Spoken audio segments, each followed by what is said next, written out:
Hello, hello, hello.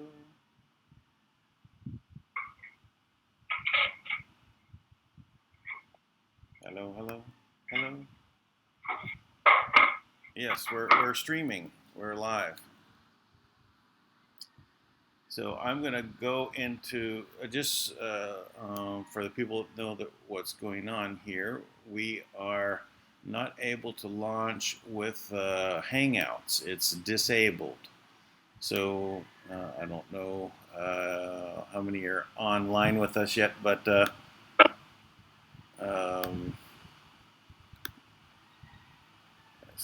me a moment here. So we are streaming. I just don't know. I'm going to try and let the people know in the other stream in the chat that we're on a live stream, not in the on the one that's been scheduled.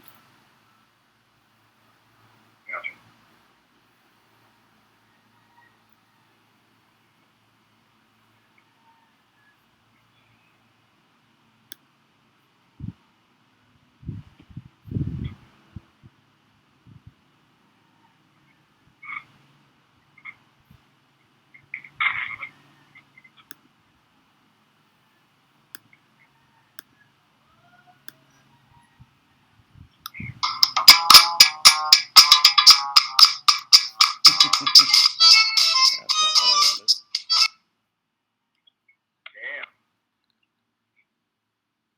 I was just trying to get over into the event and put in the chat that we're streaming live as a live event as opposed to the scheduled event.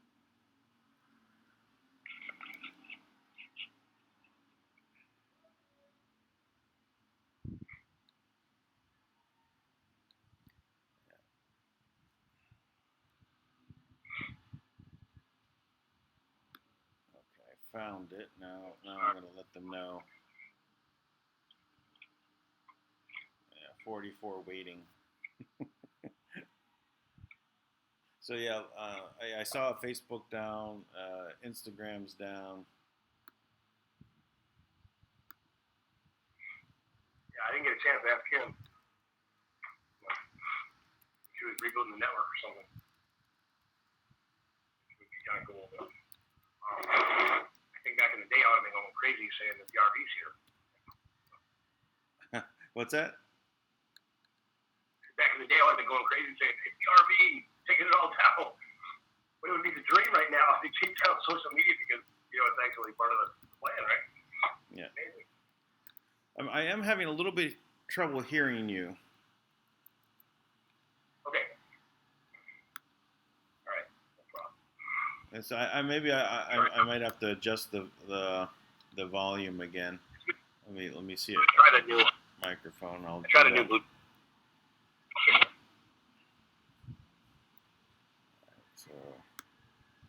So over to the live dashboard. It says that we are live. It's live on my just on my regular channel, so we can get a link and copy and put that out to people too.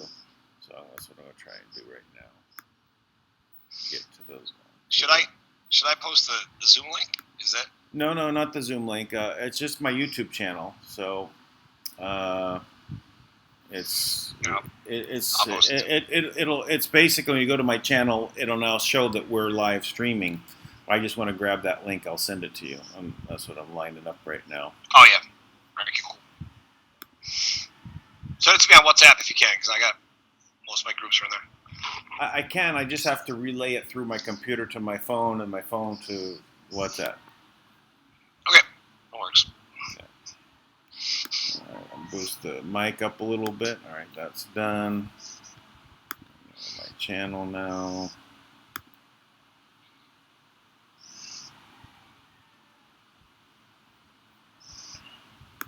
It says live now. 28 are watching. They're catching it. I'm on it, so I'm going to go ahead and pause it. I'm going to grab the link.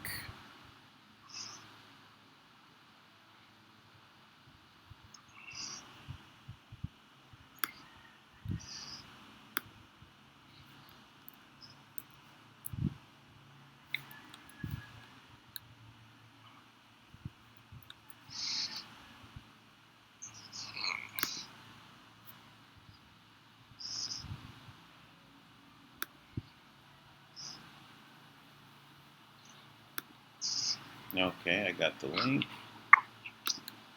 Sorry about this, everyone. Okay. I have an old streaming link up for QAnon that says, "We are not alone" with the Q, and this is from the time when they were.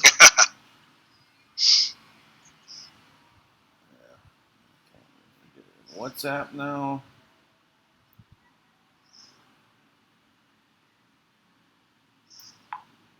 Okay, you've got the link.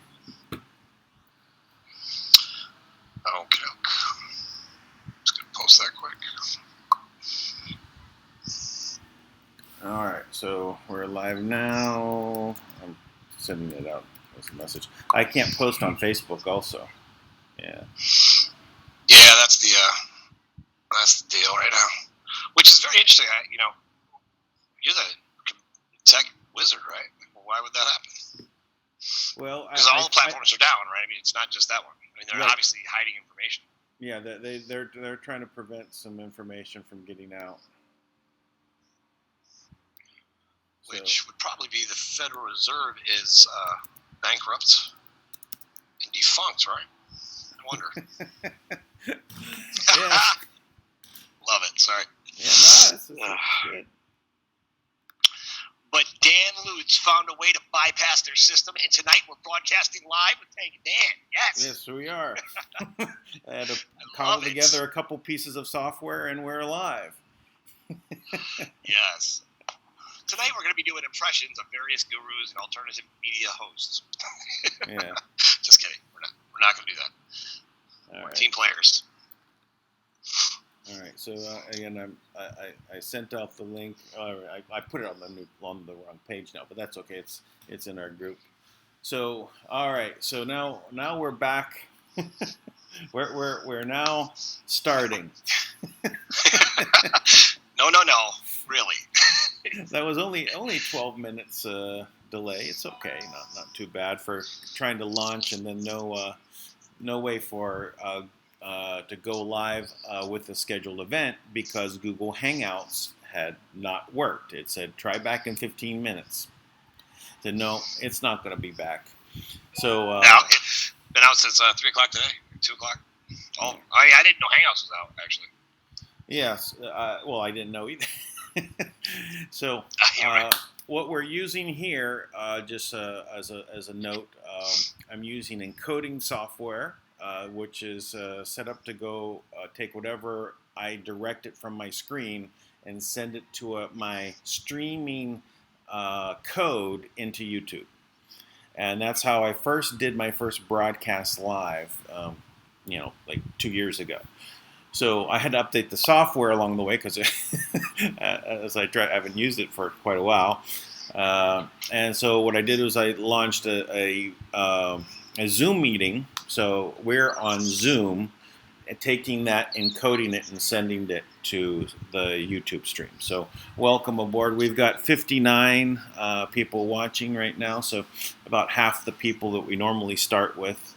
And it's been getting up to about 200 people as we go. Anyway, so this is the start. Sorry for the delay. Looks like we're having delays, with Facebook, Instagram, Google Hangouts, and apparently they're trying to limit information flow. They want to shut down the social media sites because censorship has not worked. They've been trying to censor, and we're getting around it by memes. Those are images that have graphics on them that we can interpret as humans, all right, and get a laugh out of it, or wake us up. It's a jarring picture. A picture's worth 1,000 words, right? So memes, though, are not legible by the AI software that looks for text to say, oh, we're going to censor those words. So we've been getting around that through memes, and and what we've been asking people to do is to share the link of this video with people on Facebook. Of course, now you can't do that now, right? So you could still use email. you can grab this link and put it in your email and just include it. You can even put it into your signature. As all the emails going out for the day. I know this is a little bit of work for people to do, but this is a challenging time. We are at war. This is literally a war. And although most of this is a silent war from behind the scenes that we don't see what's going on, there are shots fired. There are the false flag events that are really shots where people are dying. People are dying in this war. But this war is being waged against the deep state, an evil force that has set itself into the governments around the world. It's not just America. It is around the world where the deep state has basically taken root. And it is a plot to take over completely. And this is the fight. And this is what we're part of. So take some time, grab this link, and put it into some email. If you have Facebook where you're at, go ahead and put it in there and let people know. Get on this video, take a look, participate by sharing the link. I actually had prepared a whole new introduction before getting this, where I actually made a nice little meme to put up there that says, "Take a moment, share the link." So smart. But I was going to put that up when we started, run some music, get like 10 minutes in there so people can like say, oh, we're starting in 10 minutes kind of thing. And so, but, I never, it had a different start now. So, but we are doing this series. It's called GCR, The Big Lie, because it's part of the war. There's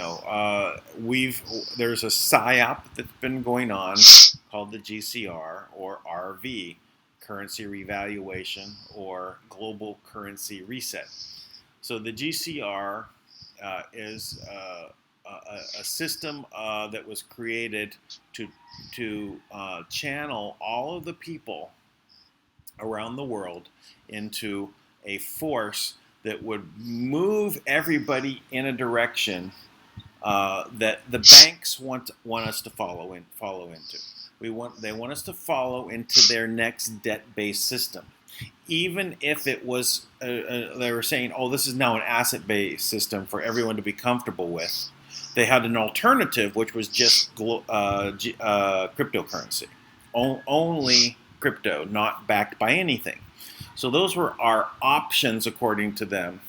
And the options are either way, we're still getting us to the same road of complete control by the deep state over our lives. To the point where, they are killing us. They're killing us with vaccines. There's a very big thing on vaccines going on right now. If you saw the Oscars, they're going around, and they actually had people dressed up in nurses' uniforms and doctor uniforms going out and to the audience in the Oscars and gave people vaccines on the air to show people, get your vaccinations. Did they really? Wow. They did. And if you didn't want the vaccines, you were supposed to put a towel over your head. And it's like this is a way of poisoning people. The amount of people with autism at the rate it's growing, we would have 80% of the people autistic, right? And then so not be able to take care of themselves. So what are you going to do with those people when there's no food and and everything's collapsed around you? All right, euthanize them. They've made it legal to abort a baby at the time of birth after it's born. Actually, it's not legal. They voted for it. So I don't think Trump is going to sign that. But we're in this war, and that's part of what this broadcast is about. Is GCR the Big Lie, is to wake people up, to say, listen, what we've been working for in the GCR to grab the historical assets or the currencies, and this is going to be worth so much more later, and your participation is going to make you wealthy. Just follow along. but it was always like, well, it's not here yet, not here. It's delay for years and years, decades of delay. I've only been, started this in 2014. So, but every year, it's been several times a year. It's happening today, tomorrow, next day, the next week. And it always goes back in the cycle. So we're now in a period where there is where it's supposed to have happened, and now it's right at the critical point where Trump has given them a 15-day or 2-week, say, listen, you've got 2 weeks to go ahead and do your GCR and enslave us again. I'm sure that's not the words that Trump was using, but from the side of Manna World Holding Trust, there is a why you want to give them 2 more weeks to enslave us. But so they gave us Trump gave 2 more weeks. All right, I see a strategic reason to do that. It's kind of part of the people who are in denial, and they don't want to admit that they're wrong, and everything they've been working for years has really been a lie. They don't have control of the assets. Manna World Holding Trust has control over it. So why not go ahead and give them 2 more weeks to enslave us? Okay, so that's almost over. We're 2 days away. Actually, the title of this one, actually, it's no title right now. I don't even know what this. I didn't name this one. No, it just says Dan Lutz live stream. So, so 2 days left is what it was supposed to be called on this countdown for them to do the GCR. And look, social media is out around the world. Yeah, I know. It's exciting, right? Something's going on. Oh, without question. Without question. So do we have any updates for today? We can launch right into that. Well, I literally just hit Kim up right before the call, and I asked her, are we waiting for the 15th? And all she told me is that she is plowing. She says they are, we're not. And then she said she's plowing through obstacles right now. So I've felt pretty strongly this is a race to that date. I think there's something to be said about them giving us permission is not really what we're waiting for. Because in reality, there is a hierarchy to the government, to all the government on the planet, of which Kim doesn't really have to ask their permission for anything. So she's plowing through obstacles. That means that she has defined her route that she's going to go, and she's making sure that the path is clear. So I do know that there was some things that went down. That is probably why the cabal is. I'm just laughing about it now, but why the social media is down on some level, because there's a lot of things that they would use against us that have been removed. Ways they would grab our data and things like that. That I managed to that stuff has been pulled, which is amazing, right? Because social media, in and of itself, if it was just a social media site, right, to share your family pictures with your friends from around the world would be great. It's the fact that they use it to create cultural guidance to shape what we're going to buy and what we think is cool and who's popular and who's not and what the narrative is. Put certain stories out and hide other ones. So they probably took that down because they can't control it. And to be quite honest, I am in beyond amazing spirits because we are, without question, I know. Someone asked me today, they're like, Do you think we're gonna win? Do you think we're gonna make it? Are you kidding? Yes, we win. We won. And look, even though we don't have this final piece, there is something to be said about aligning yourself with the energy right now of realizing how incredibly light and heartened the energy is in the world right now. We're in the transition. The Fiji chiefs are reaching out to us because they sense something with the planet, right? There's changes, so. And they're gonna be on tomorrow's show. show. So we're gonna we may have to we may have to jury I rig know. another show tomorrow. We'll see what social media holds for us tomorrow. I But think we should get some Fiji and tribal music. Kick the show off. I know you have your theme song, but yeah, what is that song that you play, by the way? I look through copyright free music on YouTube, right? And it's Right. jazz, and it's about the I think it's called a Seventh Floor Tango. Yeah, It is. I thought it was the caterpillar from Alice in Wonderland playing a jam. Got that vibe to it. yeah. So I like jazz and blues and old older music as well as some of the newer music. But I'm not the rap stuff never really got me too much. It's all more about talking, and so I want to hear the music. So that's what I can tend to follow those things and. I'm from New York, I can't help it.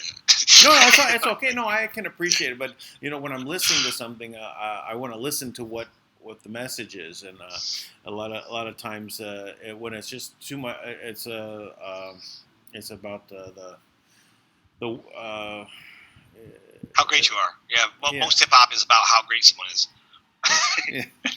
and with no evidence. It's just but we're all great. There we go. Yeah, right. It's all great.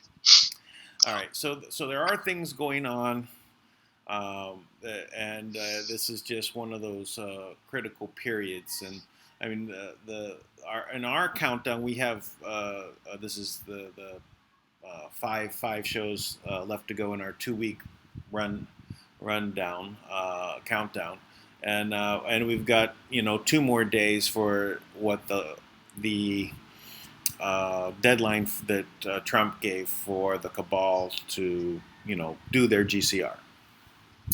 So it's very critical timing. So there's things that happen. We also know that on the QAnon side that we have the we're anticipating these reports. The Mueller report is one that may even be out today. That might also be a reason why this blackout has occurred. There's also the Inspector General report. Also is due to come out, next week, I think. And then the declassification also has been looming. And, it was ordered to be released by Trump. So you're the president of a corporation. Trump has been, president of many corporations, right? And he gives an order to his department to, release that document over there. And they say, no, we're not going to do it. So Trump is going, it's very strange, that this I can't get this done. But okay, we'll go through the process. So it's all about waiting to get through when they're going to clear it for being released. And they don't want to release it because it shows that we have had several countries conspire to spy on Donald Trump's campaign and also remove him. So aren't those acts of war? Indeed they are. Yeah. Matter of fact, if you look back at the executive orders that were passed, all the executive orders line up with what's going these various actions that they are guilty of treason. Number one, they are foreign agents. So they are guilty of treason, and they're foreign agents on U.S. soil. They are currently acting in a manner to it's called economic assassination. Right? They're trying to destroy the U.S. economy right now. That's the goal, to destroy the U.S. economy.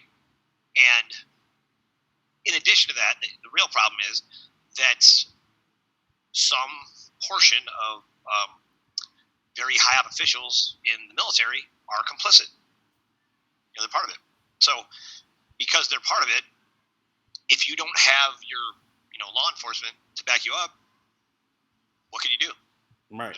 So it's a very tough situation to wiggle out of, and that's what I think Trump has been doing, is trying to, move and make elbow room within this space, and offering those people, to come in, as long as you haven't hurt other people. But the ones that have hurt people, they're in trouble, right? And that's well, then why. who's that offer? Who's that offer being made to them?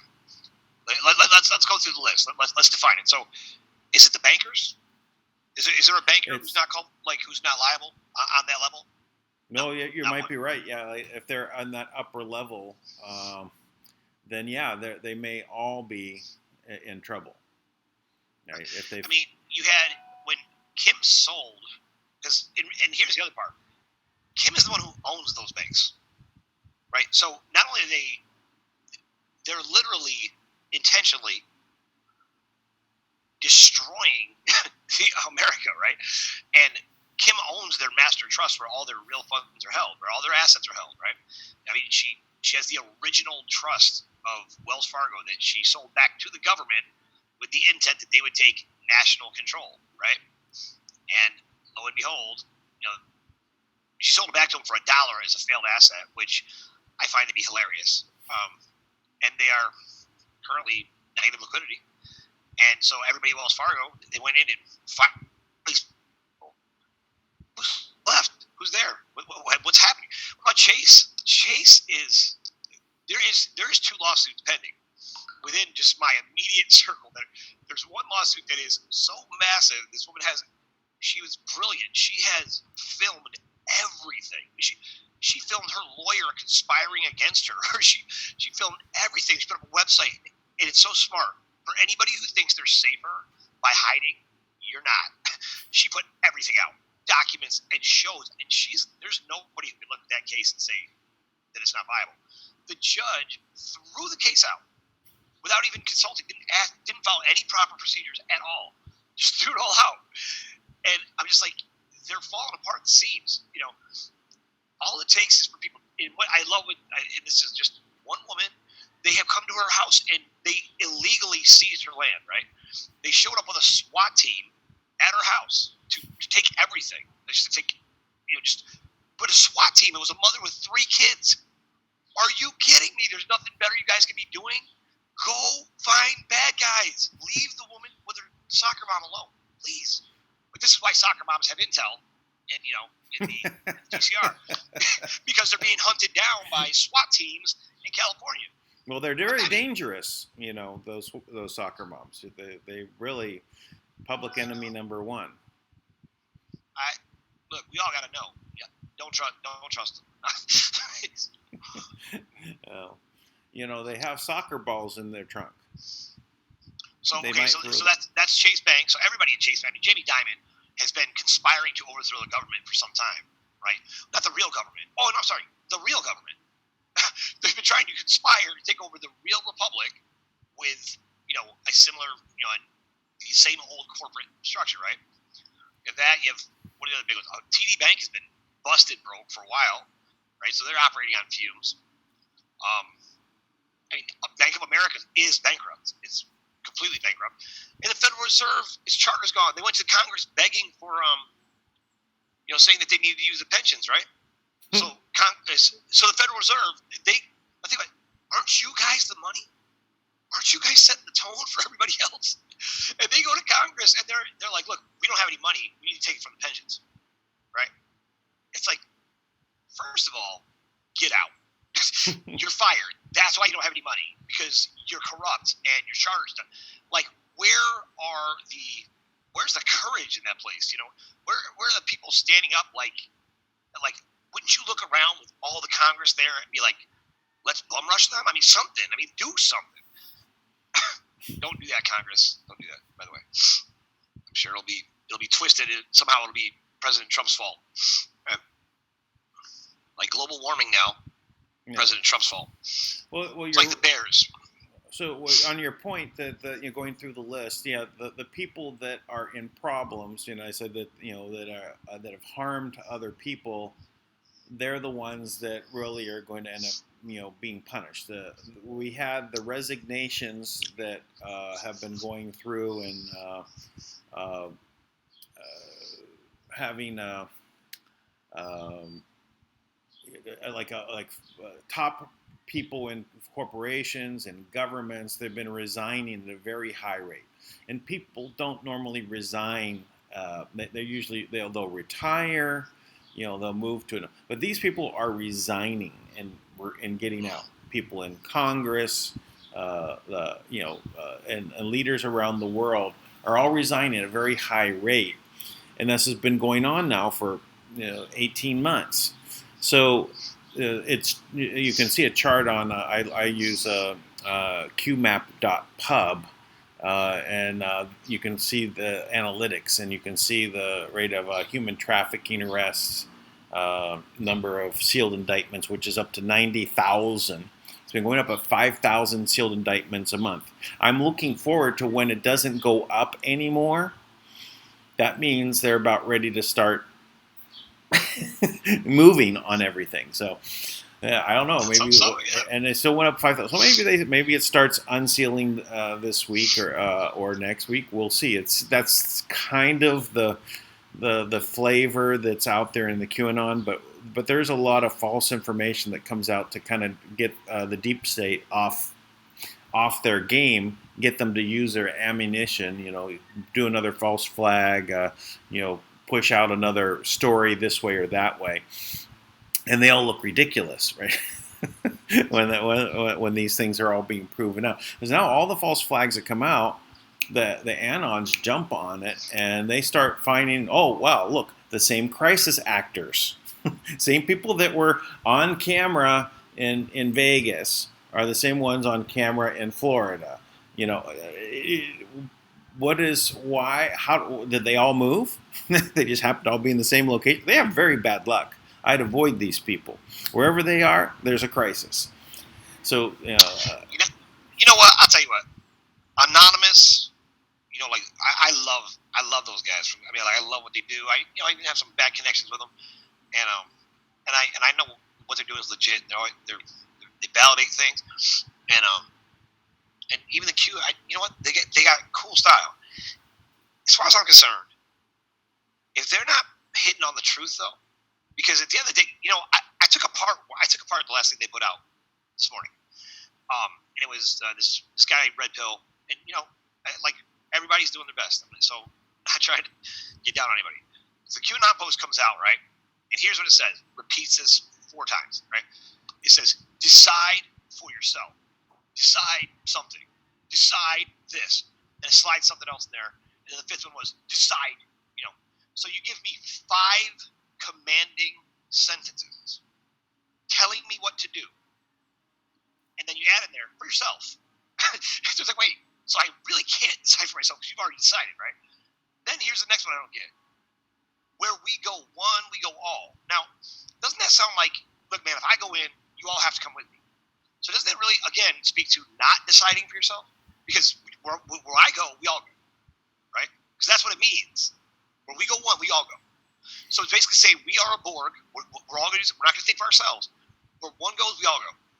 So, and maybe not. Maybe I'm misunderstanding it. Is there some? Yeah, well, I think the idea is to bring people together into one fold so that we can move forward together to remove the cabal. So part of this is really the shaking of people. Wake up, wake up, wake up. We need to all move. Let's go, let's go, let's go. So are they being commanding? Yes. And I think that you need to have that force to say we're going to go this direction, I named the new website I'm working where we go one, we go all.love, but it's not, it's the initials, I'm always messing up your stuff, dude. I'm sorry. It's okay. It's fine. It's better to talk it out. I just happen to be more in line with thinking that the plan that they're working on is not the plan that the cabal has been working to instill. Right. I think they're a different plan. They're counter to one another. It's a military operation to remove the military-industrial complex / cabal / now we call the deep state, and and to wake up people to what it is. So there has to be some unity, and that's what I think why these things are being put out there about where we go when we go all. And then when you're telling the people to decide, they're saying start making your own decisions. And they're saying that, yes, they're telling you to do it.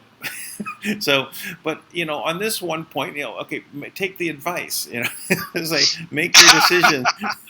and I've decided, and it looks like you've decided, and we're on different decisions, and that's okay. Yeah, no, and I look, and I really am indifferent about it. I just feel like it's a fun topic to talk about. I'm fascinated by all this stuff still, and I'm but okay, I'll give you another one. I'm sorry, I can't help it, but it's okay. Take the autists they use, right? Mm-hmm. So here's a group that is now their claim in like the 4chan and the 8chan things. It's like they're like a reckless bunch of renegade pirates, right? They're dropping f-bombs and swearing and it's like because we're keeping it real, right? It's like this real machismo, like screw everybody, f you, like that's the vibe, right? Which, by the way, hey, you know what? If you guys are fighting in an army, this is the QAnon army, I'm for that. Like I want you guys to be a little rough around the edges, right? It's great. But just talking mainly. But okay, but that aside. So you have this whole thing. So you call them the autists. Now the smartest people in your entire group, who precision smart, right? They're taking this apart, and the only people I've ever seen, and look, I can go through some intel, pick up all types of cues. They're going through those things so like a surgeon, right? It's amazing. It really is. And the only people I've ever seen do that is CIA code hackers. The only ones I've ever seen do it. Now, that being said, you have the smartest people in your group, and you take a term and you call them the autists, right? Because you're making a reference to them being favoring one part of their intelligence so well that they're brilliant in this one part. So you're drawing attention to autism, which we just got through talking about with vaccines, and you're making light of it, and you're saying the smartest people are autistic. Now you repeat that over and over again, right? After a while, that's how we become numb to things. We don't even pay attention, right? Yeah. Now, what'll happen is people go, "Geez, this guy's being a jerk. Come on." But it's not. If it's not, that's what they do. They do it constantly and just numb you down about it.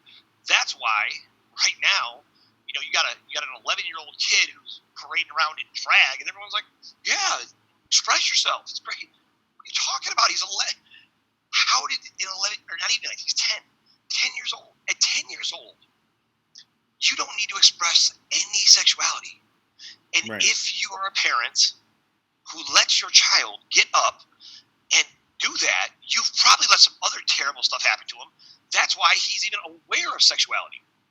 A 10-year-old, my 12-year-old the other day, a girl told him that she liked him, and he's like, I don't see girls that way yet. He's 12. He's hit puberty, but he's not even, he's a kid, right? And I'm like, and I do everything I can to let them be kids, Yeah. But that's what it should be like.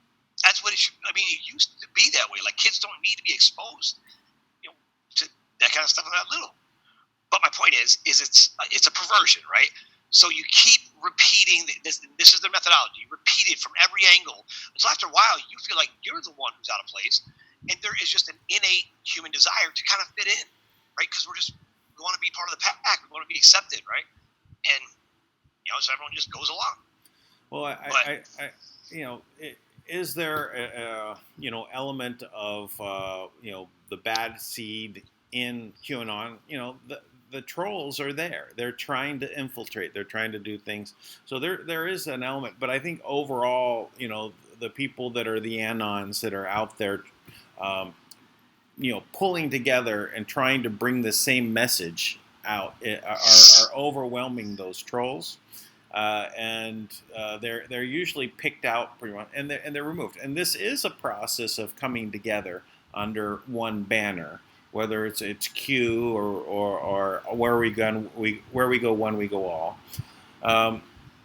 So in order for us to shake off what's going on, we have to come together. Don't be divided. Don't go into the different races, or not 60 different levels of gender. Right. Yeah. So we got two. But But dividing it's not people enough. it's not Go ahead.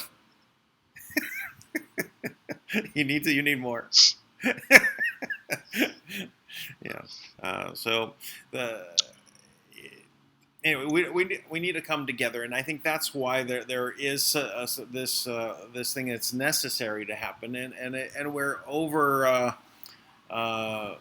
It's almost like, okay, we're coming together against everything else out there that is so many divisions.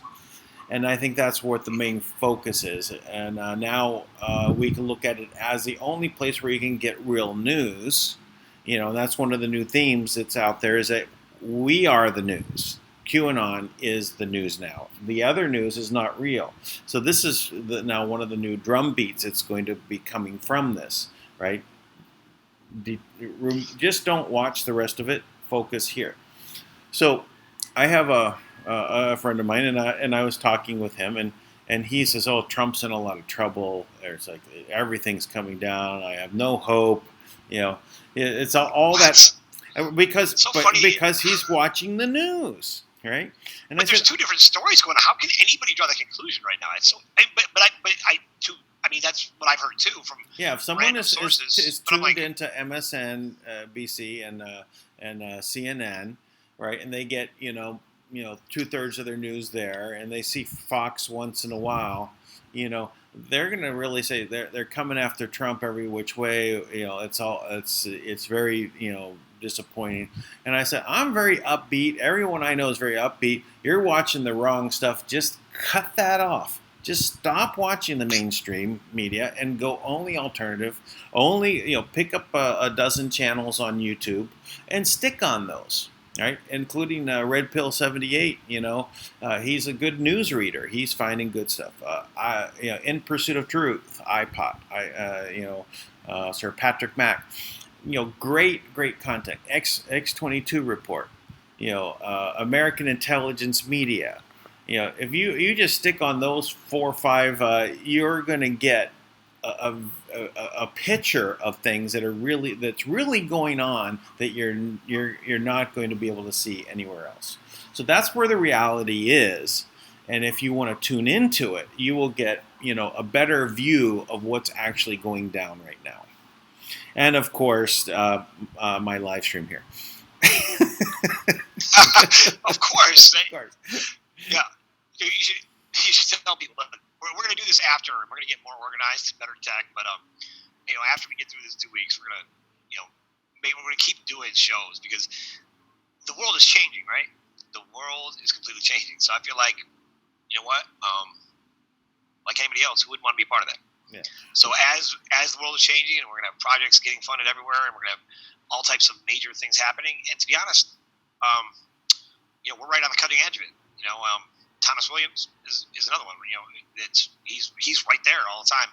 And to be quite honest, there's nobody who's getting better intel than we are, because we get the whole story. So I'm not in competition with the Q guys. There's certain things I look for all the time. For example, I make sure to hit these guys up on the side all the time, and I give them intel that I know they don't have, and I watch, and then I tell them, I'll prove it for you. And I'll give you the documents. Let me know. I give them every opportunity. Now, no matter who you are, right? If somebody hits you up with that and gives you a real solid piece of intel, and they say they're going to prove it for you, generally, if you're really doing research, you're gonna follow up. Right? You're just gonna at least hit back and be like, well, "What do you got?" Don't respond. Right? And I watch your shows to see if they respond at all, and I watch how thoroughly they go through the information they have. Now, I watch that, and I pay attention to see what are you doing? What's the point? Right? What is the real point? And Red Pill, I think the guy reads things very well. But there's certain things I just are too valuable to me. Like he ended his post saying today that he loves all of you, every one of you. And I thought, you will never hear me say that. I just won't. It's too valuable, too powerful a word. I love my kids. So I'm just going to put everybody in a random zone in the same category. That's just me. I'm like that. I'm a fanatic like that. But I also want to get to the truth, and there's too much of their story that's being left out. Because well, that's why I said there's like a dozen. Actually, I think on the new website I put up, I think I have like 15 or 16 channels that I picked and put there for people to go from. And the idea really there is so that because of this censorship that's going on, the exclusion, so that we won't be able to, they'll eventually just cut off our ability to share, right? Because they'll have no choice. And so I think, well, if there's websites like this where you can get notification by email, hey, there's a new video from here, new video. And so I see it as a hub for moving this information back out to the people in case the other systems, are cut off from us. But this new media phenomena is something that is really going to catch hold, right? And I think that the cable channels and all this are going to be really losing market share. Right? They're already losing market share, but people don't want to listen to that anymore. And they don't believe it, and so the drumbeat from Trump. Fake news, fake news, fake news. It's what's needed to get people to wake up to what's going on. And so it's an interesting time. This has never happened before, and now we have, Kim, looking there to, really provide all the assets back to the people. And that's what we want. Whichever way it's to happen, we want to be free, and we want to be able to own things. We want to own property. We want to own our homes. We want to own our car. We want to own the clothes on our back, which is about the only thing you really own, unless you're still in debt to it. So, right. bought your clothes on credit. Do you own them? Yeah. So here, Dan, let's match up. Let's match up our dates, right? So, okay. You have the 15th, right? That's the deal that the world made, right? Right. For that if this doesn't work out on this day, they go with Manna. All right? Okay. What's the date from Q? There's not really a date, but there is around between now and the next week. There's a lot coming out, a lot of different dates. Oh, okay. I thought it was a countdown. There's a countdown, and the countdown is not by day. It's like when they're doing a countdown on a rocket launch, right? There could be like a delay, or they're on hold. So so it's a relative countdown to get things into place. So roughly, I think we're at about 8 days now in counting. So let's talk ideal situation that everybody's right. Everything with Q is legit, and the secret military within the because you have the primary military that's been paid by the Chinese elders and is the white hats. We'll take them off. Then you have the other military that just has no idea. They're just being paid, which is like the main military. Then you have Eric Prince, the private mercenary military, which is just as big as the U.S. military. And then there's another group, we'll say, this is the mastermind behind what's happening, right? Because those groups are all controlled they're all GCR based. So then the ideal situation is, ideally it would be money comes in beforehand. Ideally, the situation would be, because for every dollar that's given to a government, to any government, there's another dollar allocated for the people, right? Now, if I look at that plan, that means the people get to come out on equal ground with the government. Now, if I were to plan it, I would make the money come in. I mean, and there could be reasons why this can't happen, but I'm just saying what I would like to happen.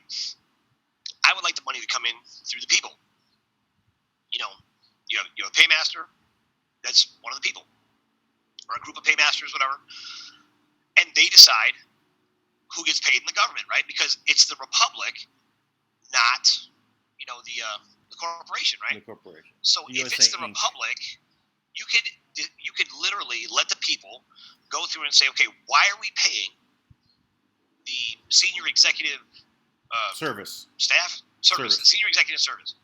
What do they do and who are they? And if they say, well, that's classified, you can't know. Well, then they're not getting paid. Yeah. Right? I mean, wouldn't that be simple? And now you could do that across the board. Okay, what exactly is this? Why are we paying the IRS? They're not a government agency. They're not getting paid. And you just keep going through and identifying the obvious flaws, right? And if the people were the ones who are the signer, they're out, right? That's my dream. That's my dream. I want it to happen so bad. So, but say that doesn't happen, and on the 15th, the Rothschilds fail, which hopefully we'll get lucky and they fail, because they failed for the past 10 years straight and never brought in a dime. So I feel like we got a shot. Yeah. So they fail again, and then everything falls into place. So because the government's all said that they would fire them, right? So what do you think that looks like?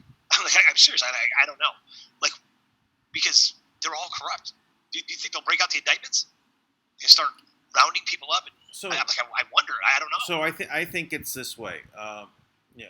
It's in line with waking up the people, and so people are now getting that. Oh my goodness, there is no Russian collusion. The people that were thinking that there's Russian collusion because that's all they've heard are now hearing their news sources now downplay it. So now they're waking up. So now you have these reports that come out. People get more awake. And now the focus shifts over to who actually is doing Russian collusion. The spotlight goes on to Hillary. And when that goes on to Hillary and things start breaking out there, and they say, well, she lied, she's Russian collusion, and you start getting that momentum to go after her, those sealed indictments are now going to be the ones related to the Russian collusion of Uranium One, selling out the uranium, and then you'll get Mueller going down. Also, investigations on him coming out. Rod Rosenstein. They have grand juries on all of these people already. So now those grand juries are going to start coming out, and maybe it takes 6 months for this to all unroll. Maybe it all comes out in 2 months, and it's very fast. It's going to be something like that. Well, we're right now. It's T minus, for their countdown. I think it's 8. I think I heard it on X22 report. I didn't go through the QAnon posts to find out, but I think he said they're at 8, T minus 8 and counting. So. But I think originally we were going to be out to the 21st. I think is what we were at for the countdown. But are we 8 days from the 21st? Maybe that's what it is. The 21st is the date. But in any case, this drum beat, it has to come to the point where people wake up enough to really turn against the cabal at that figurehead level, which is Hillary. Then it will go on to the rest of the more seeded, really gross and horrible things that have occurred from the Clinton Foundation, what happened in Haiti, what happened anywhere else in the world that they were responsible to. And then that spreads out, and as they go after the bankers, probably in towards 2020. So a year from now. So a slower rollout, but how do they? When do they replace the Fed? Do they do it? Tomorrow? Do they absorb it into the Treasury? I mean, publicly.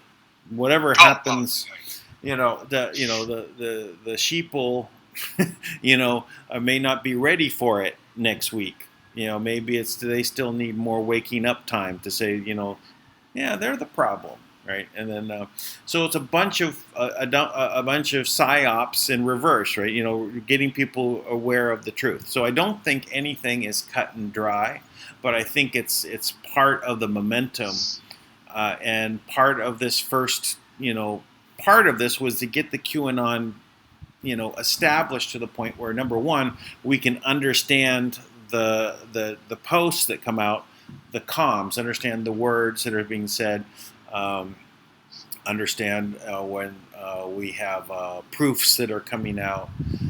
So this is part of this establishing a communication. Anytime you start any type of new deal with new people, you're always working on the communication. You might be speaking exactly the same words, but they mean different things to different parts, right? Sure. So it takes time to establish that, and I think that's what's been going on with the QAnon movement is really learning this, and I believe the QAnon is people right next to Trump.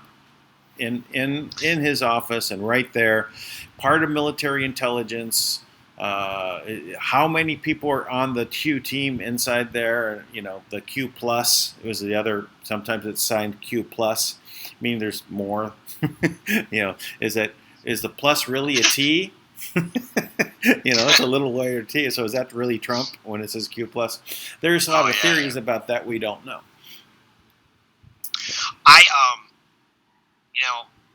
In my time of making theories on this, one of the first Q posts I ever saw was from Air Force One, and it was a shot that was directly below the plane,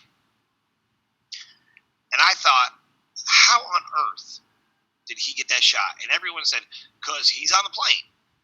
But even if you're on the plane, that shot would be impossible. But what you could do, what could happen, is part of the reason perhaps that President Trump doesn't want the Air Force One reprogrammed, is if the quantum system that also starts with a Q was connected. And the quantum system could easily take a picture directly from the camera. They have a camera beneath the Air Force One to prevent other planes coming off from the bottom. And if there was an algorithm programmed because it's a mapping system, right? And if it was programmed to create awareness and get people actively paying attention, just for the value of frequency, right?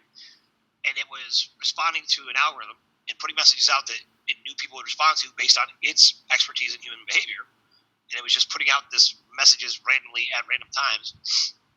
That would also know everything Trump's doing, and that actually seems more plausible to me than that there's all these experts who just got it all figured out. But that's just in my science fiction world. Like, Kim has never told me, but Kim is the first one to ever point out Q to me. So so and I was like, why are you talking about Q? But so I don't know. I always have theories about that because. Well, I've always thought, once I've looked into, say, like serial brain too, the things that are encoded there in the messages. Now we're really talking about serious puzzles. I mean, these are not crossword puzzles. These are serious, real. You have to think in a much more deep way about analyzing this. So once look at that, I said there has to be, because of the amount of depth and width of this, that there has to be some sort of predictive algorithms being worked or an AI that's being used. And there has been a confirmation of that coming out of Q. They basically implied that was the case. So now military, having access, whether it's NSA, and I believe it's probably more of an NSA operation against the CIA. It seems like the NSA, has been at odds with the CIA since the beginning, and that actually is. Well, the NSA was the big problem. Just last week, they went in with Steve Mnuchin into the White House to hack to somehow gain control and compromise President Trump's terminal, because none of them could access the system. Yeah. So, but it would make sense to do it that way on their part because, if they thought, Kim was working. I mean, she's been working with President Trump, so it would actually make sense, right, for them to try to use President Trump's terminal, and President Trump puts a request to Kim, which is, he speaks to her that way, through the interbanking system. That would make sense. So that was the NSA's. So what? I don't know if the NSA is the same. I mean, I know the CIA has their whole group that works here in Rockefeller Center in New York, right? And that's where they run They also run the, faction of the Republic out of there. But that's also where the shadow side of the CIA runs too.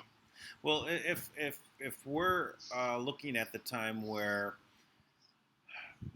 this deadline is over and Trump is now going with Manna, so could we get where Trump and Kim go on a live broadcast together?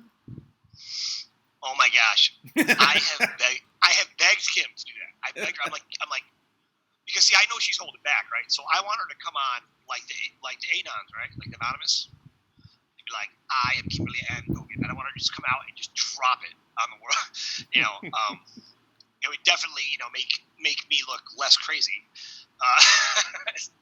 But no, she's much more low key, and that's not her. And she has to her credit, she's come out and done interviews with Thomas. And one of the first things that happened is she did a conference call with us and answered everybody's questions.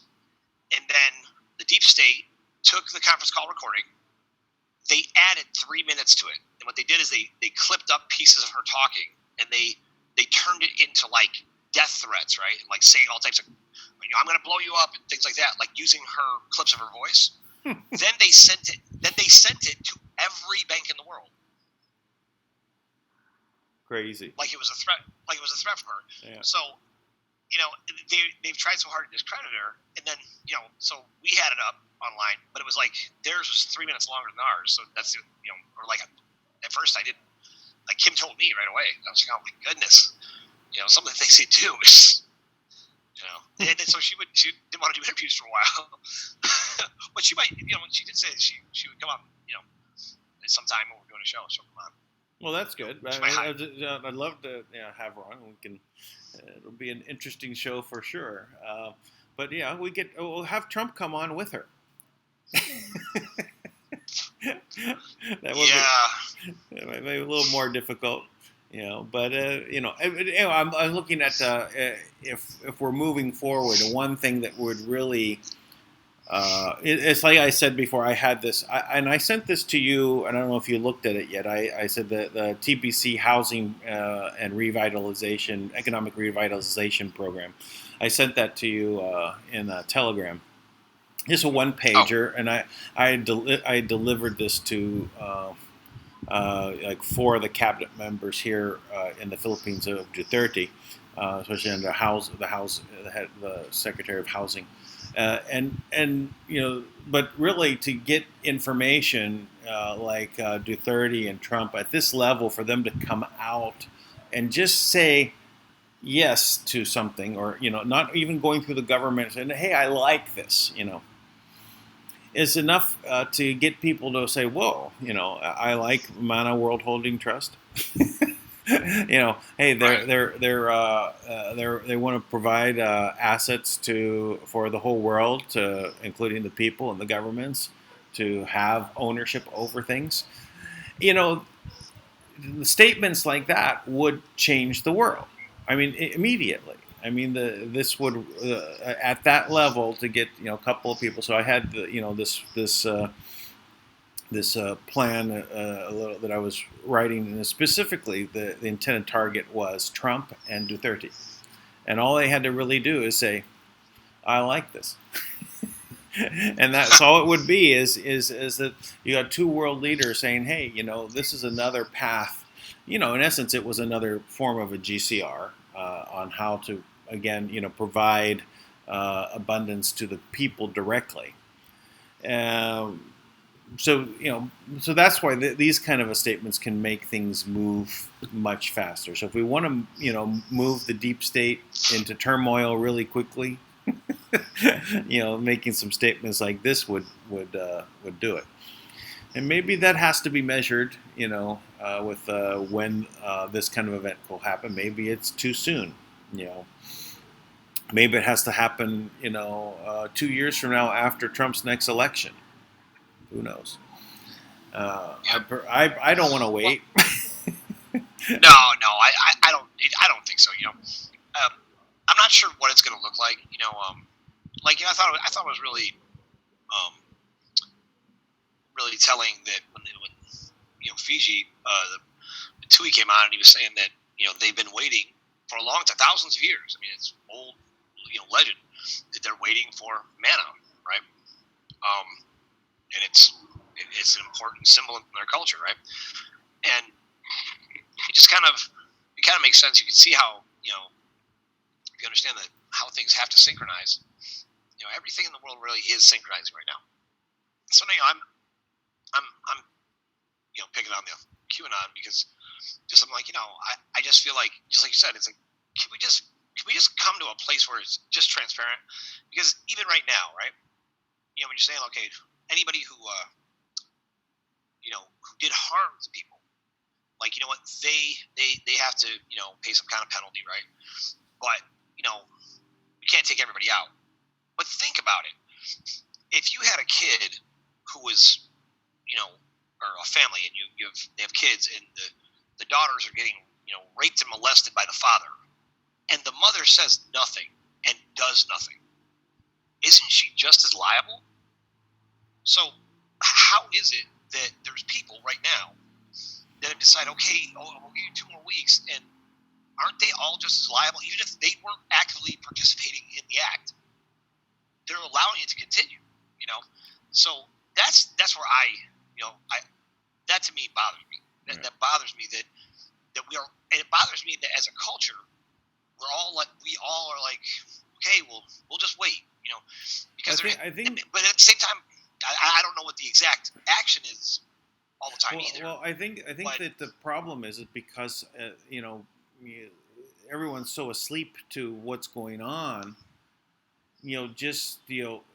If you start off with the very harshness of things, people are less likely to listen until give them a little bit of an eye opener to say, okay, well, I should dig in a little bit. Once people start into the digging, and that's the one thing that QAnon pushes, is dig for yourself, find out the information, do the research. Very true. Very true. And so if we wait,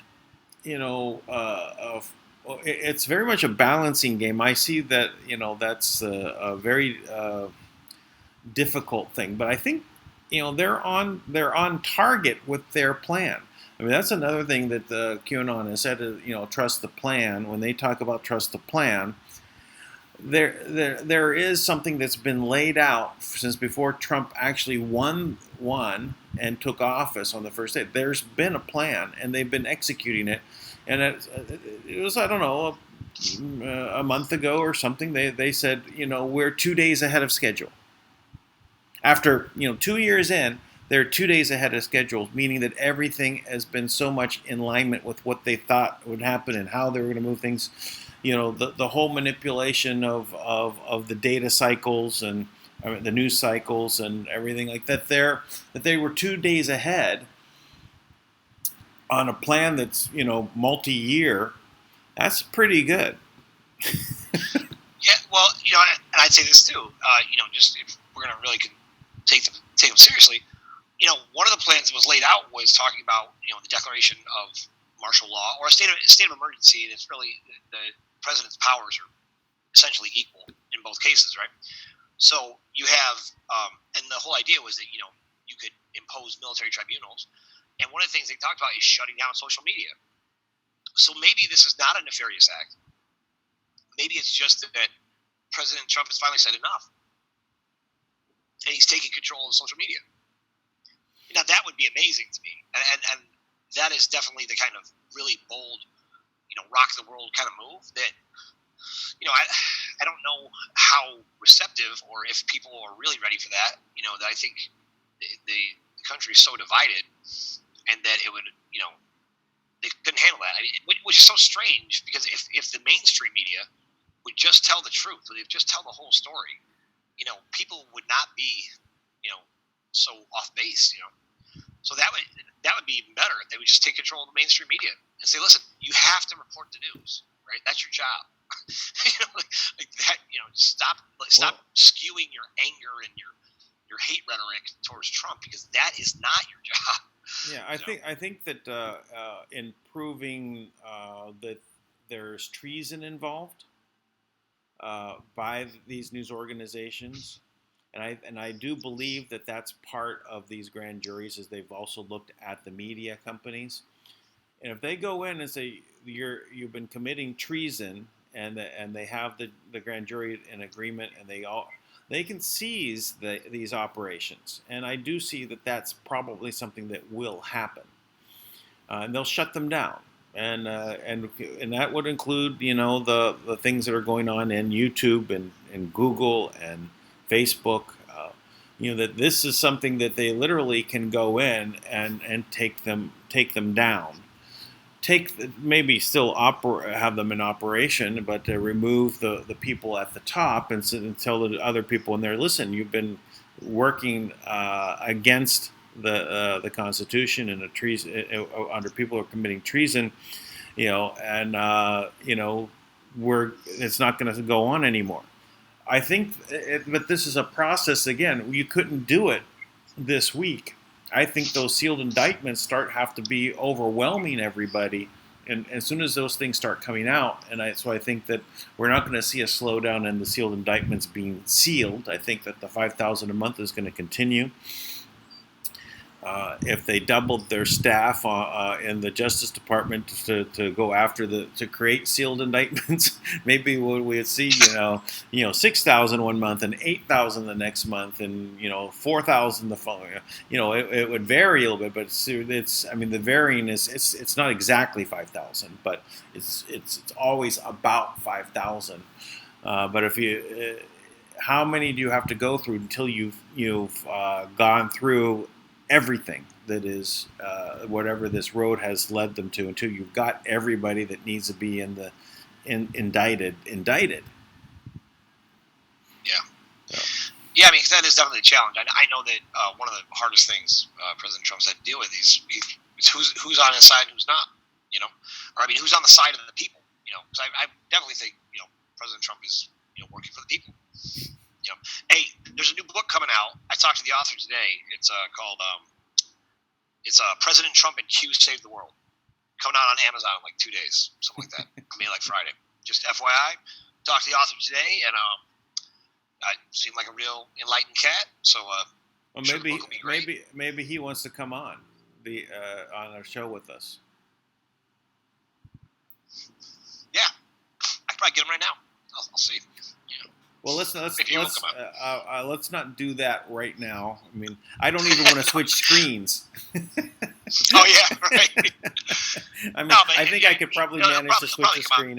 If I needed to switch a screen, I could do it. But I have to set up a window to receive that screen that would then be broadcast. So I just got to do a little bit of setup. Usually I do those things ahead of time, before we started, but I was trying to get on the air as soon as possible. So yeah, I appreciate it. I will also say this: what I love about this gentleman, right? He's been following this for less than a year, and he wrote a book and already has it published. And I'm like, wow! Anybody who's been hanging for a while, this guy's been watching for less than a year, and he's so moved by everything happening that he wrote a book. It's really amazing,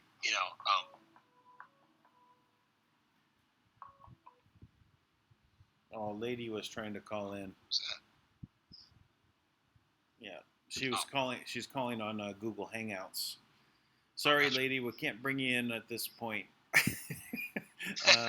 If we're back on Google Hangouts tomorrow, it would probably work out. But we're going to do this just me and Tank today, and we'll figure out for tomorrow what happens. So, and then maybe we're permanently off of Hangouts. It's hard to know. I knew Google Plus is disappearing. They're April 2nd or something like that. It's gone. It's just it's it's a platform that never made any sense. No one can figure out how to make it work. Oh, really?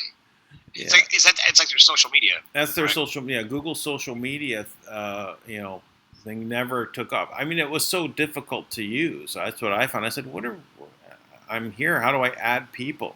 How do I? Right. You can't if you can't add people when you're there. It's not obvious, right? At least It's not social. It's not social if you're by yourself. I mean, yeah, it's not social. And then suddenly I'm included in a bunch of groups, and I'm how did that happen? And then I go and check out the group, and there's nothing there. Right. No one's Who talking. admins?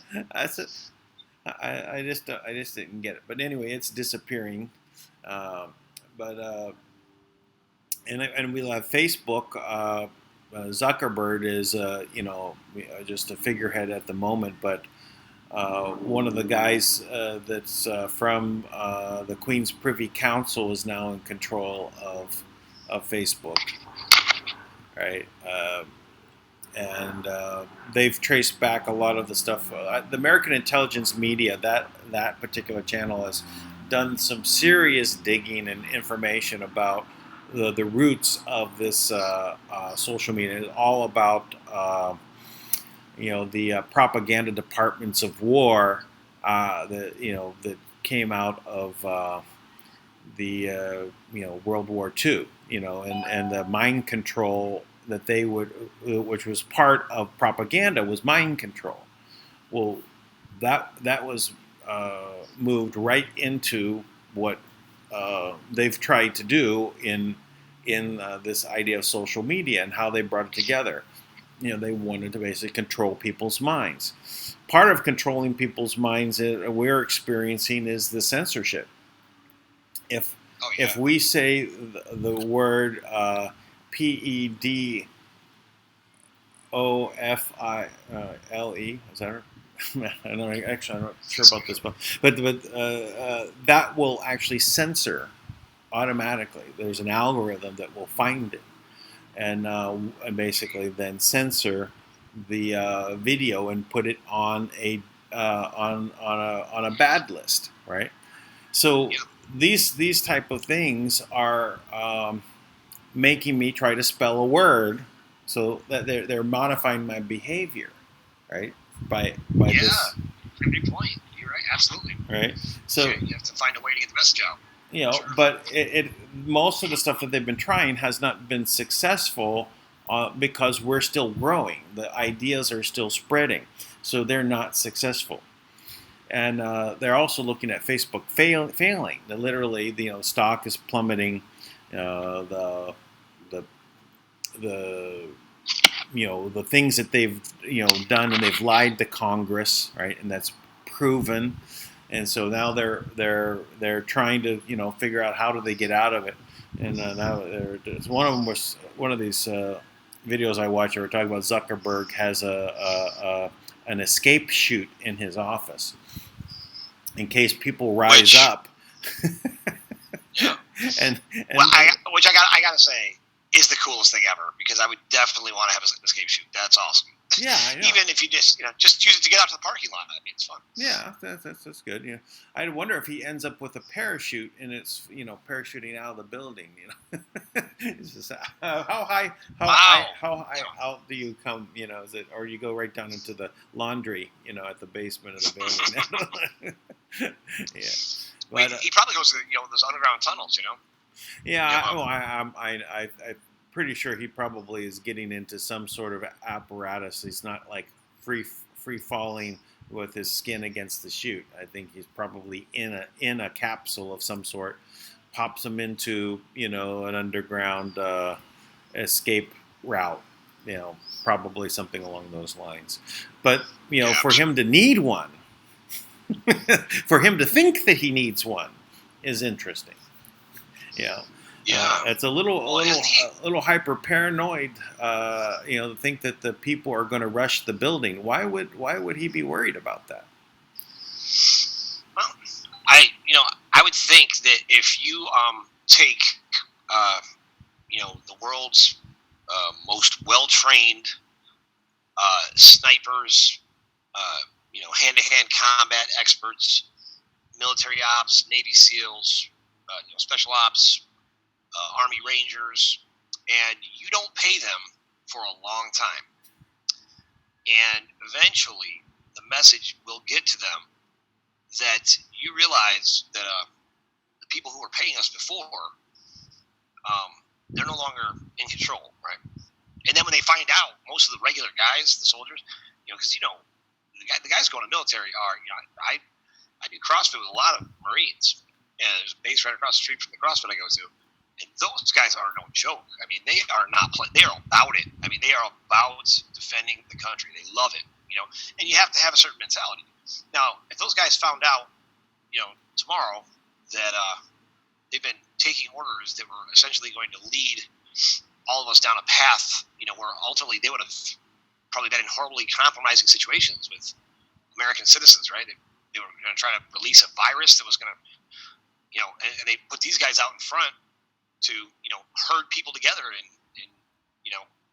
ultimately would probably have to fire on American citizens if they thought they had a disease that was contagious and they're rushing you at some point, right? Because people are suddenly, getting quarantined. Now that's a fact too. I mean that's something that we had reported up in the northwestern part of the country, like Oregon and Washington, and there was this guy came back. He was an engineer for the railroad in China. He'd fly back and forth like once a month, and they gave him some sticker for his car. It says they were like, put the sticker on your car so that you can go back and forth from your home because we're about to put everybody in stadiums and quarantine them. And that was like a year and a half or so ago, So there was a plan in place, like how, and they thought, and they said the soldiers said there was going to be a SARS outbreak. It's like, how do you know there's going to be a SARS outbreak? Like unless it's a planned, biological attack. So that's the kind of thing that it just boggles my mind. It's like I said this before about. I mean, this is a fact. Everybody has seen at some point that there's these. These FEMA camps, right? And it's so funny. It's like, well, FEMA's disaster relief, right? So we wouldn't even think about it much, right? If all of a sudden, there was a disaster and we went to one of the FEMA camps, but in reality, inside those camps were cages, and outside of the Walmarts were boxes of guillotines. What would possibly require that, right? What exactly is going on here that you need boxes of guillotines? And I can tell you what they were going to do because, like you said before, they always warn people in the movies. And I know I keep mentioning this, but I'm just like, it's still, it's amazing. They showed exactly what they were going to do. They made, I think there's 3 different versions. They're like the Rapture 1, the Rapture 2, and the Rapture 3. And I just caught on today, like they would lay people on these guillotines face up. And this would dramatically increase their adrenaline because they'd be terrified. I mean, I get a little adrenaline rush just thinking about laying down. Oh, it's how they can get the adrenochrome, right? Spike, right? So they get more adrenochrome because they only need the head anyway. So that would make sense. So that they do a bunch of hatchet jobs. Well, I think actually what would happen is they would have it so that the blood would rush out and they would be draining the blood too, because that's where you're getting the adrenaline, right? So I'm sure it was designed so that the blood would just keep pumping and it'd drain right out, and they'd have vats of adrenochrome, and it's like I don't know, it's like they won the lottery, I guess. Yeah, and you have a large supply of people to keep filling the guillotines. So these people are sick. Another theme in QAnon. These people are sick, and they are. And where would those people come from? Why would people willingly go to these places, right? Like a Walmart or a warehouse that was off the grid, and not be scared when they see military? Maybe because they're going to exchange, right? It's a possibility. Just saying. So because if somebody would have, if I disappeared tomorrow, right? Yeah. And before I left, I said, "Hey, I got the 800 number, and I'm going into exchange," and I disappeared. No one would think I died. They think he's off the grid. He signed an NDA, right? Because we think an NDA is the end all and be all, and I don't want to mess up, right? Because I don't want him to take my money. Yeah. That's why I agreed with my partner. We weren't signing the NDA. We didn't want to give an option for them to claw back the funds. Oh, you told your wife? Claw back. Yeah. So silly. Oh, sorry, we got to take the money back. Further fear techniques that they're using to, that's another thing. It's like even if the GCR is real, so now the rest you get a little money finally the first time you get a break, and now you got to live in fear with the money you have, right? It's like what's even the sense? Like who wants to live in fear the rest of their life? And that's the culture that was created, right? Like you're gonna have to do this, and you got to put your money here, and don't do this. It's like all that rhetoric. It's like I think we just got to change the overall culture of the way we operate. Yeah. And that's going to have to come from people up, right? Yeah. That's, when we drew out the model for Create Change, I drew a tree, right? Coming up from the roots, straight up through a pyramid, right? And just destroying the pyramid and just fruit, right? It's changing the structure from the roots up to what's natural, right? Yeah. Just the natural biologic science of the planet, and not just that, but integrating it. Well, yeah, no, the tree is really perfect because you see you've got the roots that are providing the strength of being into the ground, and you've got the trunk, and then you have the same above as the below in the roots, as you have the branches branching out and continually reaching every direction. So the roots keep going down deeper, the branches keep reaching up higher. So in essence, you end up also in a sort of a sphere, right, of energy that's abundance, because you're keep reaching outwards.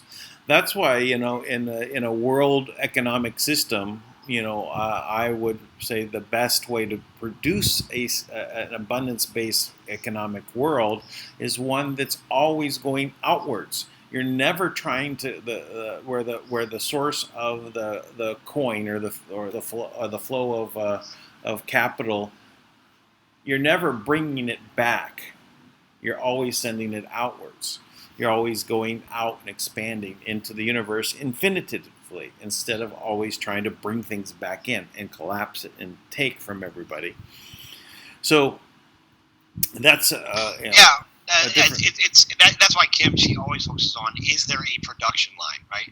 So the way that you're really increasing the value, right? It's like, okay, there's a production line. In other words, you're going to be making something, right? What you're doing has a value that's going to increase the money I'm giving you. Yeah. Right. So now if somebody gets $1 million and they take that and they turn it into a whatever kind of a small organic farm, well, they're creating value with a renewable product that's going to keep growing, right? And now they don't just have $1 million that they don't have to pay back, which all by itself is super valuable, because if you can't be successful with a business, you're just given funds, the startup funds, because startup funds are the biggest problem for everybody starting a business, right?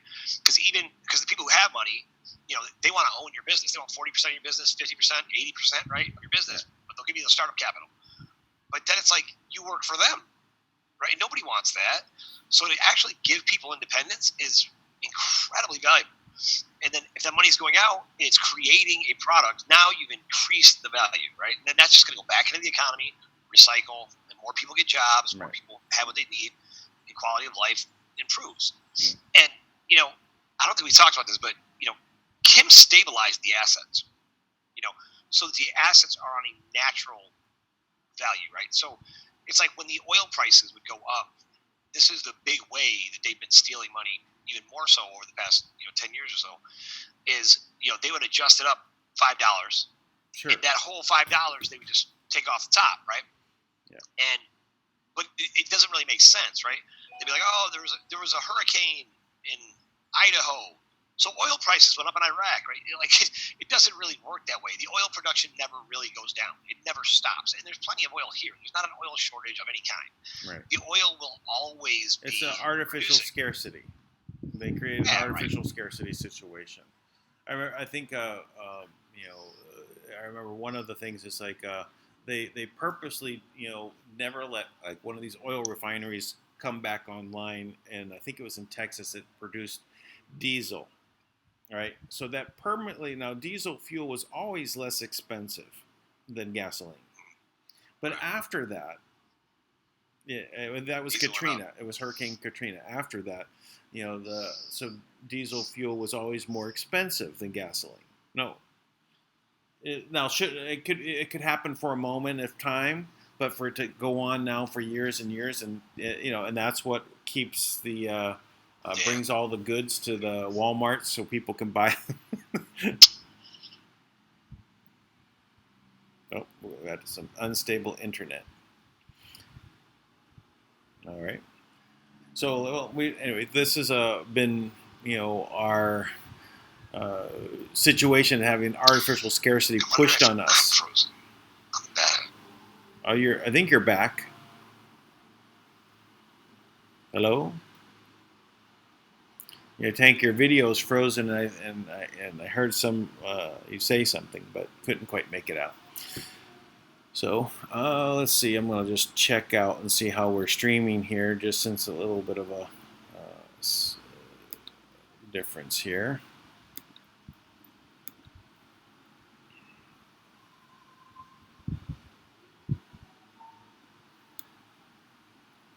So it says that our stream is still going. It's in orange, which is not the best health stream, but it seems like we're doing okay. So I'll just go along with that for the moment, and we'll keep it rolling here. I'm going to go ahead and look at our. Well, I'm not going to share the screen because I don't want to see if we might lose something. So I'm just looking at the people here. Any questions? All right. Yeah, someone's talking about the walnut sauce, but yeah. So I'm getting increase the size of this. So yeah, I'm sorry that we did have to start a whole other channel up here, but it looks like we did get at least half of our audience switched over. So I'm sure they'll come in. We're getting about 1,500 or 2,000 people that are viewing each video per day. And what I've been asking is for people to help get the word out by copying and pasting the link into their social media accounts. Now, obviously, you can't do it. If you could do it in Facebook now, that would be fine, but it was okay if you weren't able to. So, anyway, I'm reading right now the group chat just to see if there's anything in here to ask questions. Any questions asking? Okay. So let's see. So I'm saying, where are you, Dan? I'm right here. No, because it's in the beginning of the questions. Yeah. Let's see. Someone is saying I was in the Army asking to pay my own travel to drills. Isn't that nice of them? All right. Quakes on Florida and Alabama line as well. That's interesting. I didn't know there was quakes going on there. The military is broke. Well, I guess the Manna World Holding Trust has been paying the military as well. Let's see. Tom Fenton released more evidence with a Judicial Watch. That's interesting.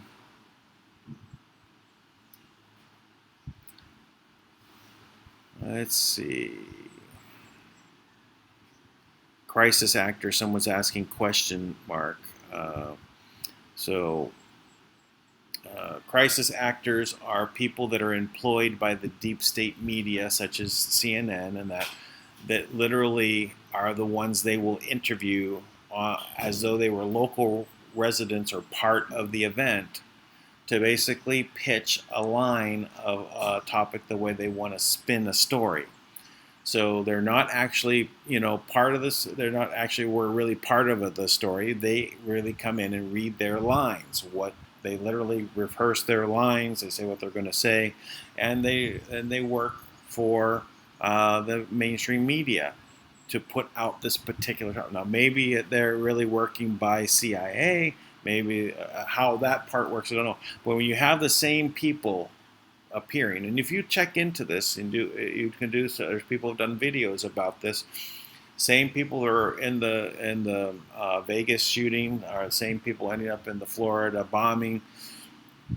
There's other places as well, but those are the ones that I saw a really good video about, where they said these are the same people, exactly the same people.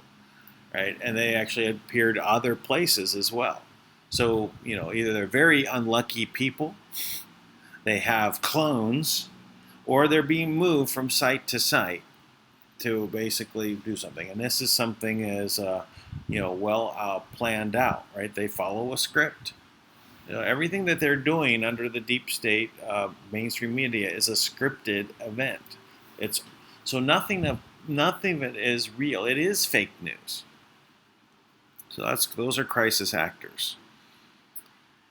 Rigging the earthquake. Now, supposedly when this happened months ago, they had taken over the satellite systems and things that were creating the earthquakes and weather manipulation, and so supposedly the deep state has no more access to those things. If you remember, there was this strange earthquake that was repeating every 17 seconds. Yeah, 17, Q. So more confirmations for Q. But this same steady wave pattern that was repeating. And apparently also that was them saying that they've taken over. So it rang through the world, right? It literally was all earthquake scientists, that looked at the data said, this is not an earthquake. This is something else. So when that happened, it also supposedly collapsed some of these underground cities, and so it wasn't intended, but it ended up causing some mayhem on that level. Let's see.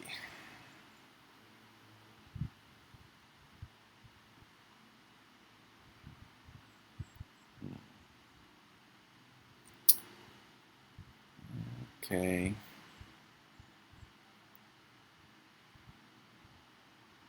Quantum doesn't mean speed, it can map. Rather, many variables in multi-dimensions. Yeah. Well, I do know quite a bit about quantum. The way the quantum information is passed around and things is outside of where time and space make any difference. It's not part of the calculations because of the higher level of math, and at that level, everything is instant. It just exists. So if something exists somewhere, it exists everywhere. Part of the hologram, we call reality. Okay.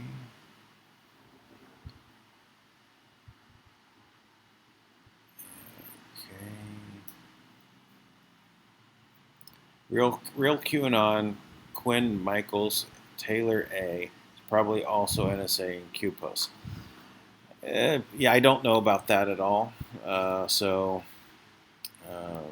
I tend not to try to identify the people who are supposedly anonymous, because by going down that road, by identifying them, you're diminishing the movement, and also it may be false information, so that they can basically then point to say discredit them because they can find something and do some kind of false flag on those individuals that are named. So anyway, that's my opinion. I would stay away from trying to identify the QAnon actual people. I mean, it's fun to theorize. You want to say which one is Trump, right?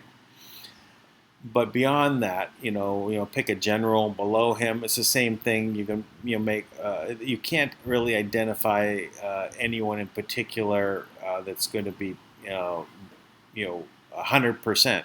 So everything is just a guess. But once you start picking out people and saying these are the people, I think that's a problem. All right.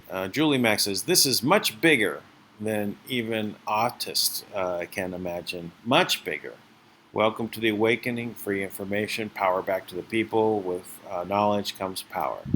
Yes, though these are all the wonderful themes that we need to repeat. And I know Tank has a different view on that, and that's okay. I actually prefer to have a conversation where we have some not in alignment on all of these things, because when we both discuss this openly with one another, it literally helps the communication.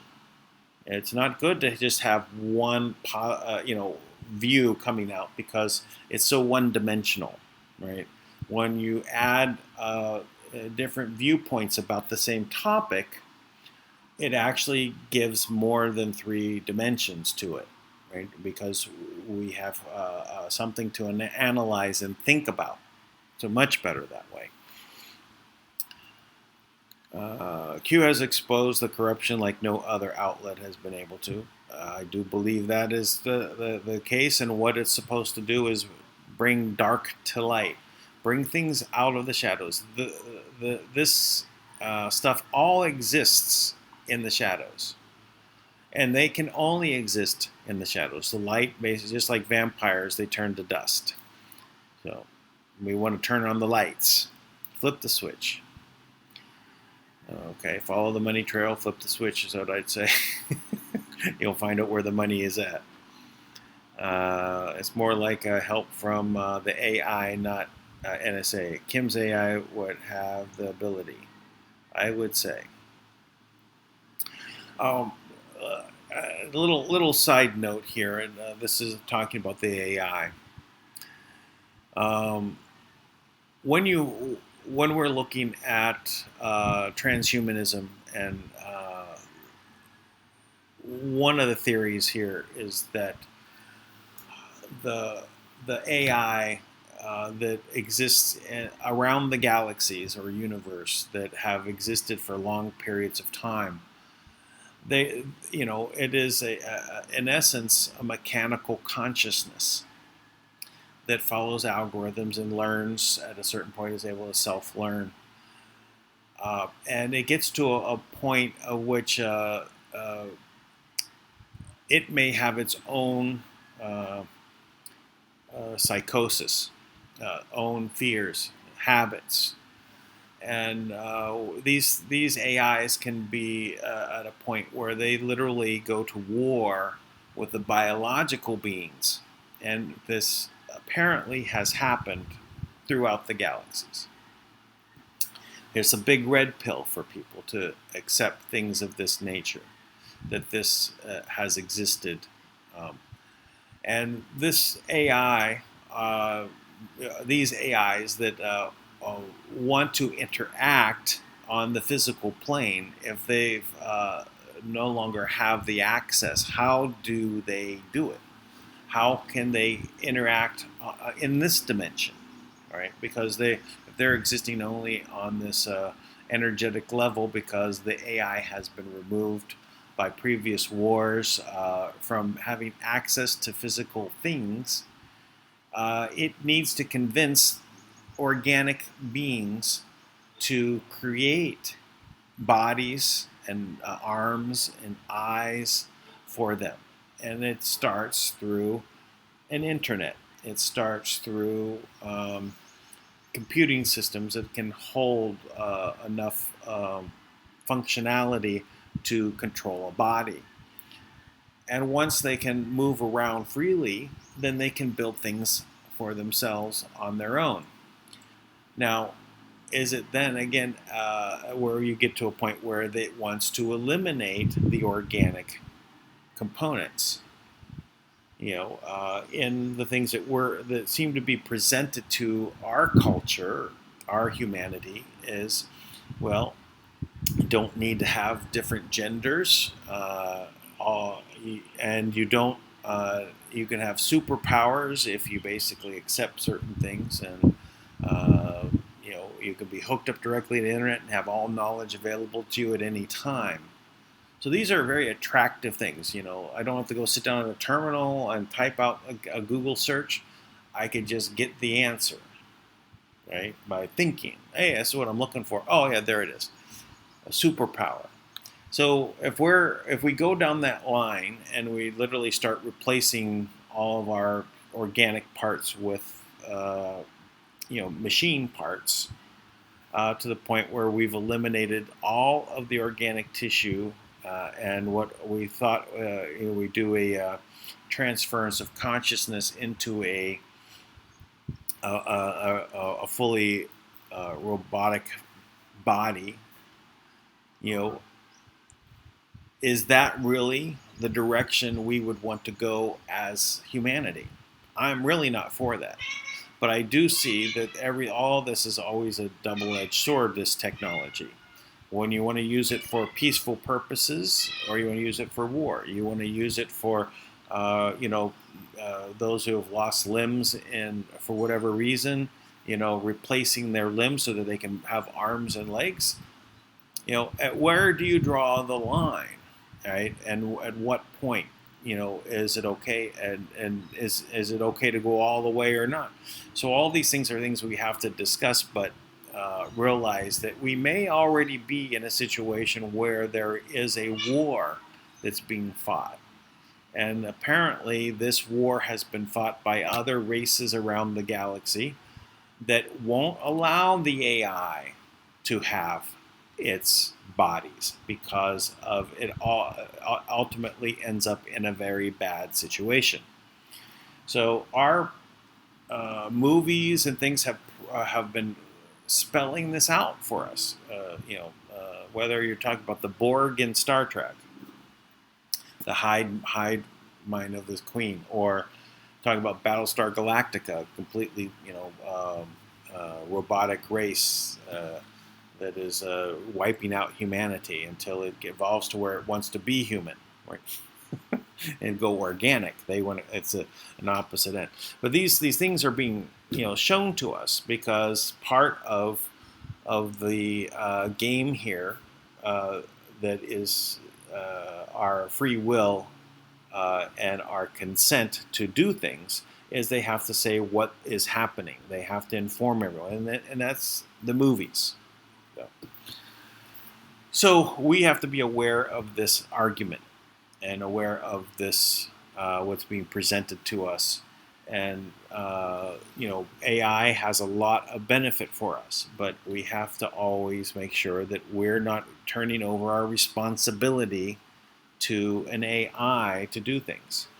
That includes when you want to judge another human being. So even if it's for a traffic ticket, do you want to have an automated system, or you want to have a person that's going to adjudicate that ticket? So, all right, let's move on. Q, first post. Shall we play a game? War games. All of this is a part of a war that we are in. We are in war. Dan, question for Tank. What is his take on the convergence of timelines into one positive timeline? Well, we can ask if he comes back on. we're still not on.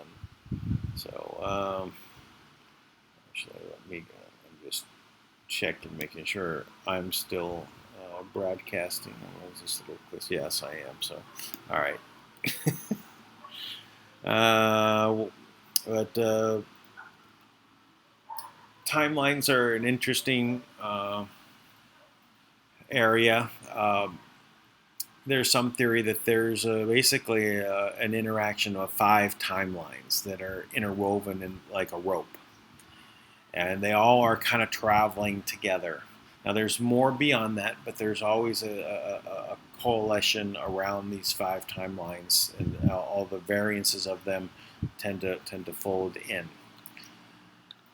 There are events, which is like 9/11, the collapse of the Twin Towers, where all of the timelines converge into a point, because of this is a part of the understanding of how reality works, and the timelines is that the cabal use this as a point. So they're strong on 5 timelines from that point, and how they diverge and move after that. They try to keep them all in sync with what they're doing. So to go all to a positive timeline, that is, we always can go to a positive timeline, even if it's a negative event that basically was the trigger point to make it happen. We can bring it back to the positive just as fast as it went to the negative. So, an event like a 2-week period that Trump gives for the GCR to happen, or we'll go with Manna, is just as powerful as collapsing buildings and blaming terrorists and marshaling. So we're at a positive point. It's a possible negative event of a GCR happening, where people are maybe under the moving forward with all of these funds flowing, and even after that happens, can you bring it back positive? Yes, you can.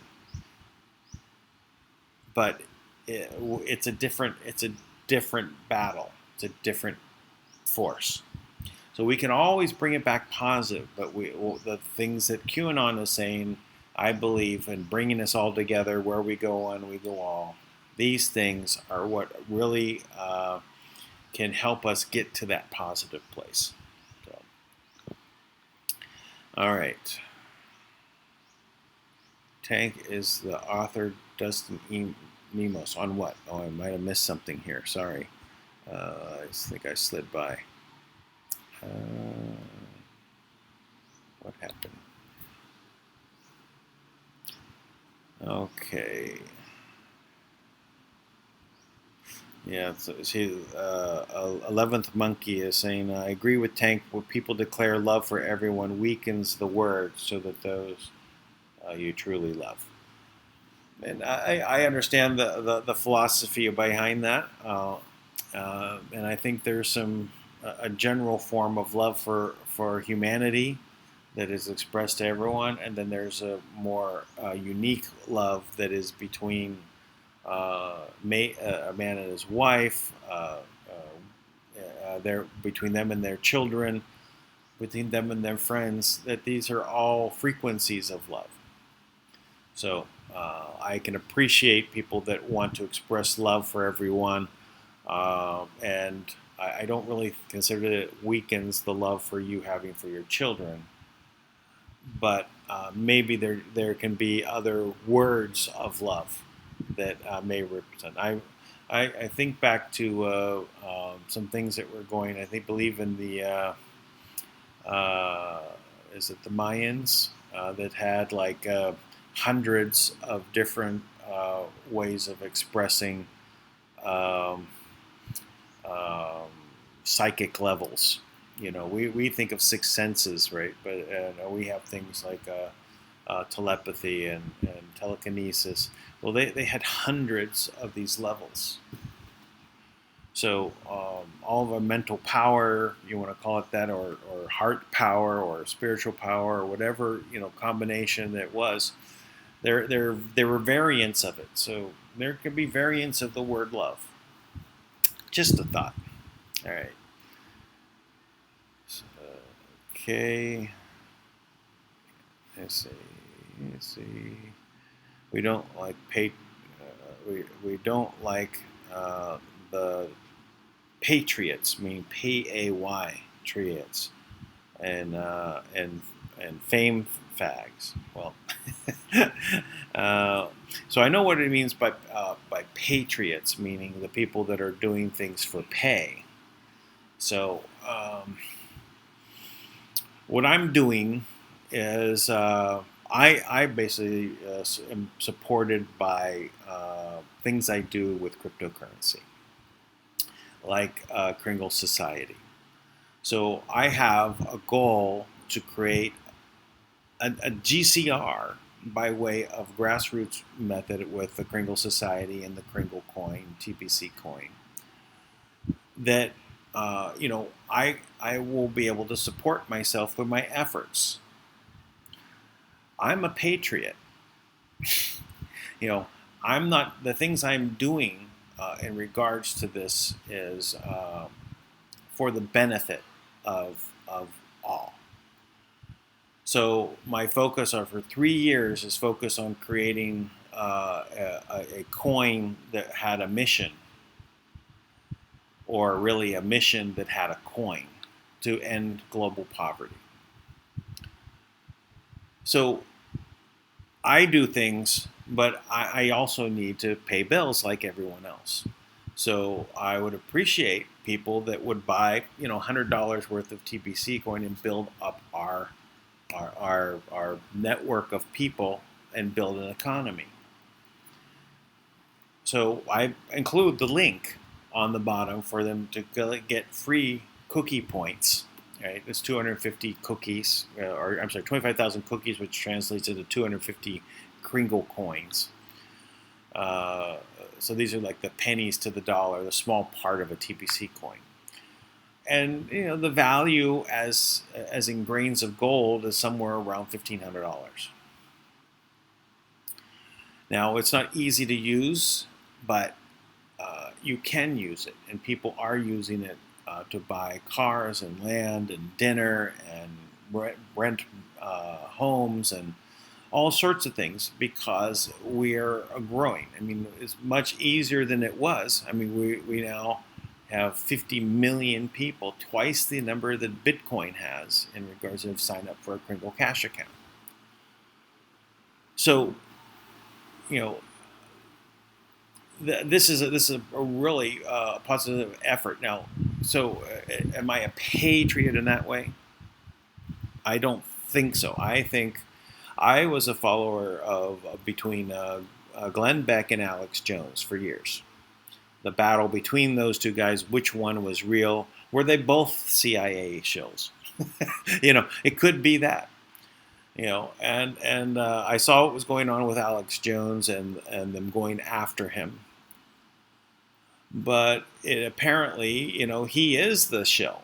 He is the CIA agent. So he really focused on receiving money, so getting paid with all the advertisement stuff he does, and putting out good products. Let's say they are good products. Everyone that I know that gets them says their products are great. I've never gotten his products. But if there's a nefarious goal behind what they're doing, for example, Hillary Clinton focusing on Alex Jones as the one to look at, as how crazy and outlandish he is. If they were to censor him, and it's okay, they can get away with censoring everyone. So is it a big setup? In that case, patriot term in a negative term, I think, is appropriate. So I've stopped watching Alex Jones. I watch more Glenn Beck, but that idea of patriotism, and even I believe Cindy, who we talked about yesterday a little bit, with the airship trust, and that had some strong words about Tank and myself, and one of the comments was, you have to pay for a trust. Well, trust can be very expensive to get, and it's a legal document that you should have. So for you to think that it should be free from the attorney that prepared it, I think that that's not really appropriate way of thinking. People have to be able to get paid for the things that they're doing. And if you want to make a life out of actually doing these type of things, you need to have some sort of income. Now, if you're independently wealthy and you want to go ahead and make a YouTube channel and start helping people come to where we need to go for us all to move forward, that's a very good thing on your part. But if you need to make money along the way, you should find a way to do it. Now, a lot of the anons out there, like Dustin Ingles, he sells products, right? And he sells memberships, and others sell memberships. Dave Jand, I mean, amazing, but he's like 83 cents a day or something like that. Whatever it is, it's 33 cents a day. To join his website and have more material. That's one way of doing it. Please support these people. They are not patriots in PAY. I think the PA patriots are the ones that have a bad agenda. They have some nefarious reason why they're out there being a patriot. So, anyway, my take on patriots, and I don't even know what fame fags is, but we'll skip that one. So, do you next question from Gary White? Do you think that DT is bringing the military home to help initiate the arrests? I think so. I've always thought that. I think closing down all of these wars around the world and bringing the people back home to defend the country, because there is an invasion going on. Even though the wall is being built, there's still people getting in, right? And they're trying to bring in as much problem makers as possible. And you're going to need to have the military to help. And it's really bad to think that that's the situation, but that's where we're at. So, all right, let's see.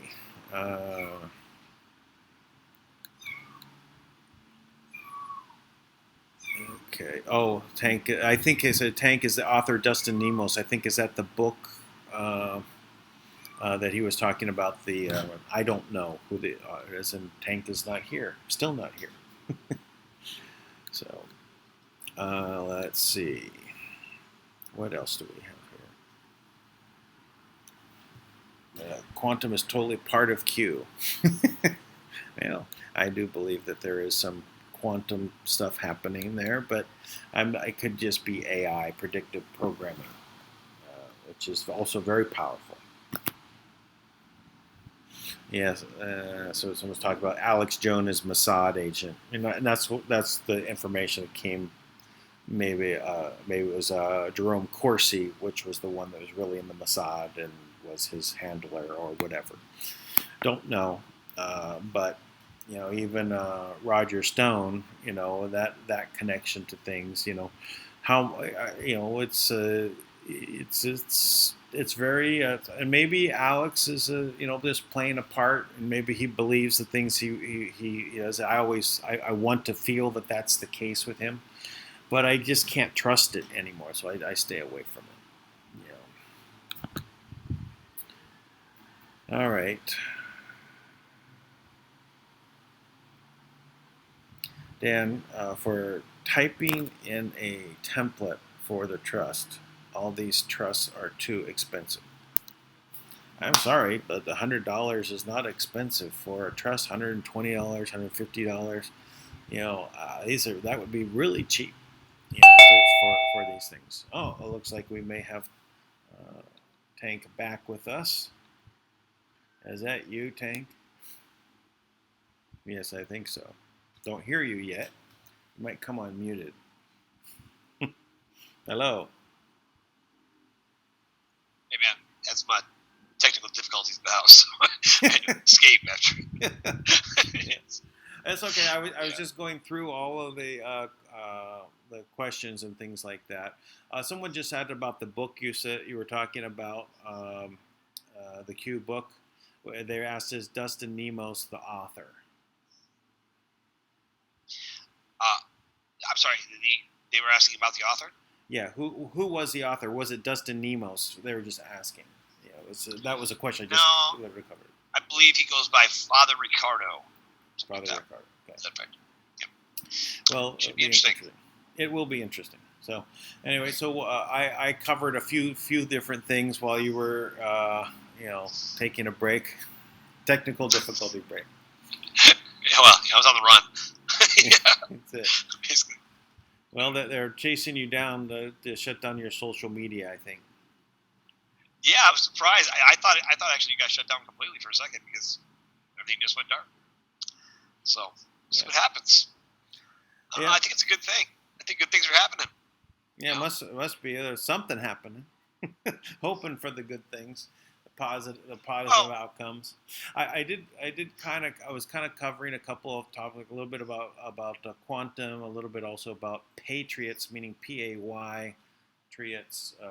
So people get paid for or using this movement as a way to get paid. Yeah, it also covers that. I do this as a patriot, even though I need to get paid. Right, I need to present a way in which this helps everybody. People that participate in the Kringle Society, and they end up buying $100 worth of coin from me, and they get one full TBC for it, or I show you how to. There's some steps. I mean, it's not so straightforward, but one full TBC is $8 million, right? Wow. And that just gives you a break. Now, if we're successful, or when we're successful, this might be 2 years or 5 years from now, whatever it takes for us to get to our billion people. You have 1 billion people in the world that are using this.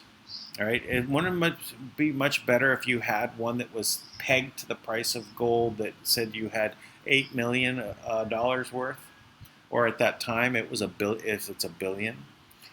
This is our goal is 1 million members that have more than one full TBC. That would be 1 million billionaires. That's the structure of it, right? And then we'd have, a billion millionaires. Yeah. So, and it's all, again, it's pegged to wherever the gold price is. So it's like a computer program. You can argue with the principle of it, you don't like it or whatever, but the computer program, no matter how much you yell at it, it's still going to do what it's programmed to do. So if you've got wallets and if you're going to do an exchange, it only allows you to exchange at the value it's saying it's at. So it's all about building out the economy, building out the network of people. So it's really a really good plan as another GCR. I mean, it's a way. If the GCR did not happen at all, or Kim does not move out all the funds to the rest of the world, this is still moving forward. It's still gonna grow, and we're actually twice the size of Bitcoin. But if you told people we're in the Bitcoin world this, they would just blow it off and wouldn't believe it. But we're grassroots, right? And majority of our people are literally in the poorest countries.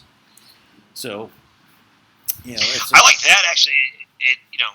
I really think you should try to brand it a little more towards just community currency and make it something different. Just because but that's just me. I just think about the crypto stuff. We've gone through a big, that was our primary label of how we were describing it for the first 2 years, really. It was really that's what we said. We're a community. We're a community with a coin, and we're growing, and so that is our major push. But all along the way, I kind of also said that GCR. I was doing the GCR at the same time. And I said, well, if that's not working, this is working. But now we're much bigger. Yeah, no.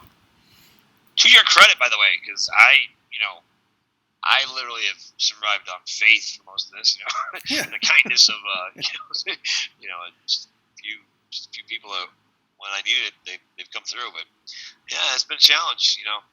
It's hard. It's hard. This whole thing. It's so hard to be involved, especially when you know how corrupt it is.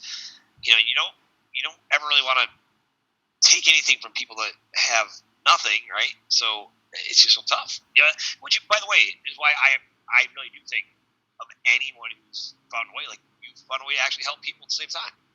That's always the challenge. Is to how do you get through this stage of it? and really, find peace, because so many people get compromised. I mean, so many people they make a permanent dwelling place of a temporary situation, or what should have been a temporary situation. Now their full-time gig is like, running a conference call where they're selling 15 different products, and and after a while, it's like people called in for intel, they don't even get it because they hook them. It's like a bad infomercial. And worst part is the infomercial, the product doesn't even work because it's never coming. It's like, it's too bad. Yeah, the GCR product. Yeah, that's the hard one. So, we also I brought up Cindy mentioning about the cost of the trusts, right? On Go Camelot, and I said, you know what, that's so inexpensive, and to have an attorney prepare a trust for you, and you think, what is the cost? It's $100. It's like $100. I mean, and they still have it there. And to be perfectly, what they do is they do a background check, and they set up the trust, and it actually costs them money and us, to do it. Kind of like it's costing you money here, right? But the point was, like you, it's like, look, the way I feel about it is we can't wait, anymore. We have to have things in place. Fortunately, at this point, I know that we're there. I know we've won. I have no doubt about it. And but I wasn't nearly as skillful as you were in navigating through this. I remember, like, I knew for sure, like, the GCR was happening at least like a few hundred times. Yeah. So back then I think back and I'm like, wow, what a train wreck, So now, but that's why I appreciate being actively involved.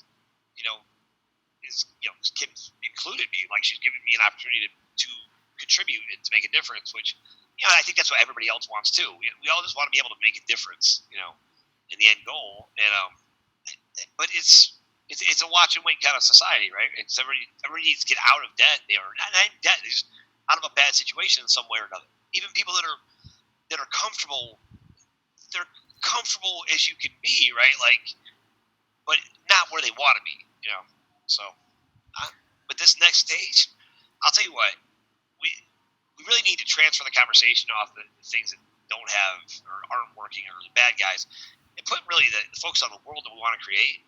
Because, it's amazing. I talked to so many incredible people today. I wanted to turn the Speak Project into its own network, and out of nowhere, the perfect person called me today. She knew exactly what to do. She had a presentation all worked out, exactly the kind of network, high quality, truth in media, level 3 programming where you're actually educating people. And I was like, wow. And I just said, hey, would you just run the Speak Project for me? I'm thrilled about it. She's a perfect candidate. And you know what? I talked to a famous psychic today, which was the same woman's mother. She was amazing. Picked up the phone.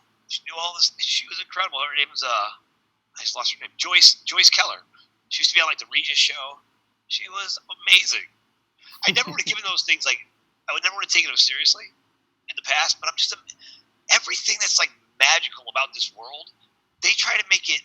They make a joke. They've made a joke of it. Yeah. But the magical things about this world are what makes it amazing. And that's one of the things, is the magic part is made into fantasy, right? It only exists on TV or in the movies. It doesn't exist in real life. It's to be ridiculed if you. I mean, when I was a young kid, I saw a ghost. So I'm and I remember it to now. So that was and my mother was chasing it with a broom, in the kitchen.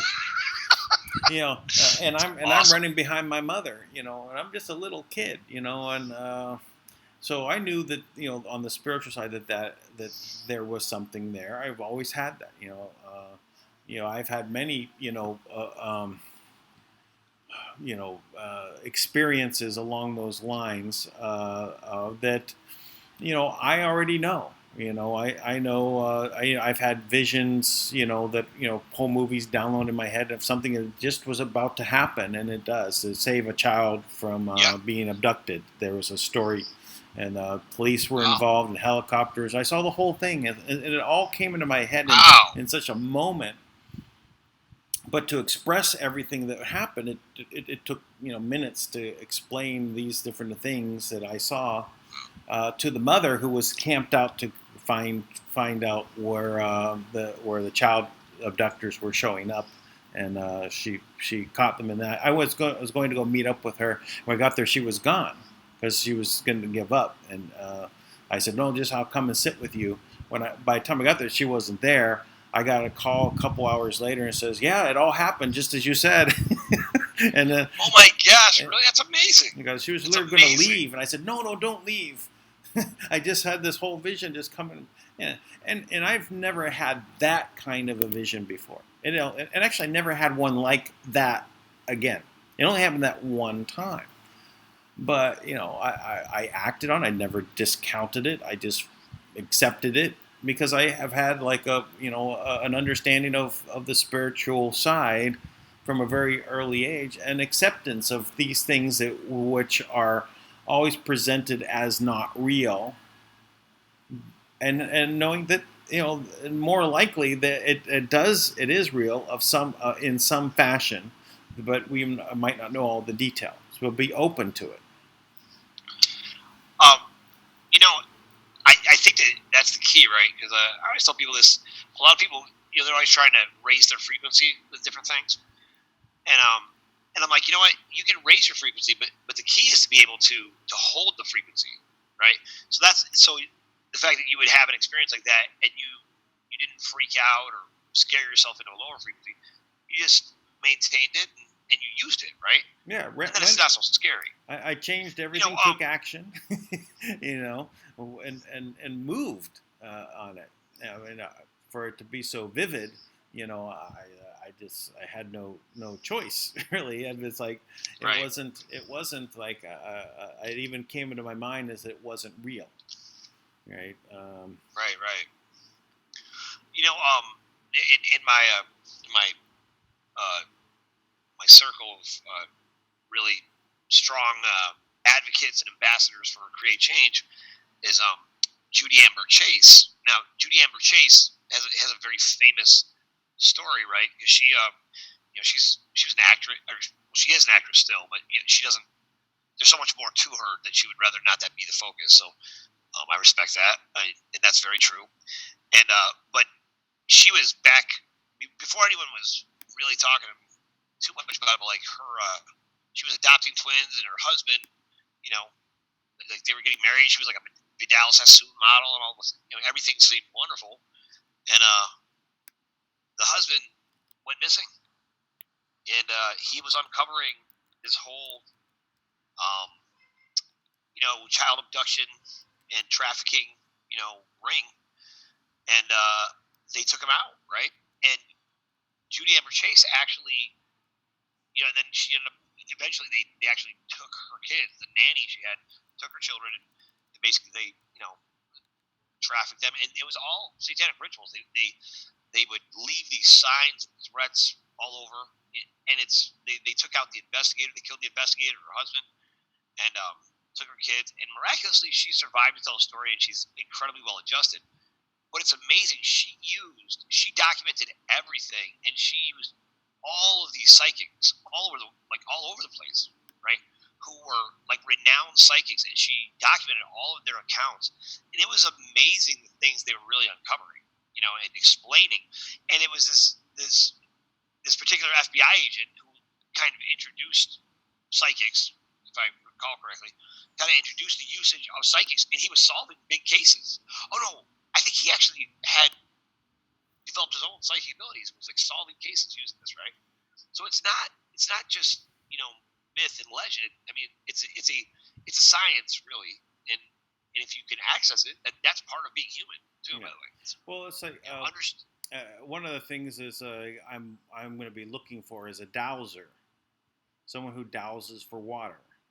They use Wow. the stick, right, and they go around and say, "Oh, here's the water," because I've seen it work, right? Yeah, that's cool. Right, and I know that and it's real, and I know people that before they dig a well, they're gonna hire a dowser to come out and say, "Okay, dig here," because it works, right? I mean, what Wow. is that? Well, it makes sense. It's like we're so powerful that anything that we think that we can do, we can, including things that are harnessing powers that we're not used to using all the time. We're actually scared away from trying to use them. And so to understand that those powers are real and we can use them to find water, hundreds of feet under the ground, because we can have a stick automatically point to it when we cross over.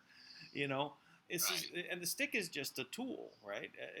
Some people use some people use a wire, right, and like a wire hanger, and they'll go, well, okay, boop, boop, boop, boop, there it is, right there, and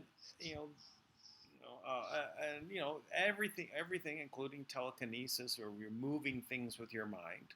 These things are doable. You have the yoga masters, right, that have been known to materialize things out of the thin air, right? To appear in multiple places at one time, to walk through walls. Yeah. Well, it's just a frequency. I mean, It's at a the end of the frequency. day, the more you examine atomic structure, you realize it's mostly space, right? And if you're vibrating at a certain frequency, you can pass right through things. That's not even an issue. And if you understand how to adjust your frequency, I mean, you're really just pulling in the natural source energy that's all around you, and that just naturally increases your frequency. And you can do that. I remember, I always joke about this with Kim because, she's much more than just this financial wizard, and the mitochondrial Eve is much more than is portrayed in the Bible, right? She is in harmony with the natural laws of the planet. She is very much in tune with things that I really, at times, have been beyond explanation. I remember sitting with her. We were having a conversation with somebody, and out of nowhere, and with this gentleman and with my lawyer Paul, and all of a sudden she started talking about how she used to race cars when she was in high school, and she went into this whole long explanation about how to, how you make the radiator fluid, how you seal it, right, and how you fix the whole thing. All these details. It was so incredibly detailed and completely out of the blue, because we were talking about the financial system, all the things you guys talk about. And then my lawyer told me afterwards, he goes, "That's amazing." He said, I was so distracted because I need to change the radiator before I travel on my car because I needed it fixed, and I didn't want to spend the money to do it. And she just read his unexpressed thought and just told him what to do. Yeah. Yeah. So we have a lot of ability that we don't touch. The 90% of the brain that we never even use. We used to be in use. and we've been taught not to use it as a scare ourselves away from it, to ridicule it. Children growing up are taught to stay away from those thoughts. It's not by punishment and everything else, and you conform. So this is the Great Awakening is going to be also on a spiritual level, and part of that spirituality is also the understanding of how we're connected. And I don't want to say mental ability. It's not about being smarter or anything, but use of more of the essence of ourselves to create the space for realizing that there is no spoon. Like in the Matrix film, it's not about bending the spoon. You got to realize that there is no spoon to bend. There is no spoon, right? Deep. You start there. There is no spoon. It's amazing that those things can be. Actually, here's a great tip. If anybody wants, if you ever want to get some cool stuff, at the speakproject.net in the essential documents, I actually posted this. It's a document that actually explains. It was used, but it's the document that the NSA used to train. They have a group that literally manifests things out of just drawing in the plasma, right? Just with their minds, right? This is a whole team that does this, and the document that they actually use for that is on the website. And you can see how they describe it. They just literally talk about,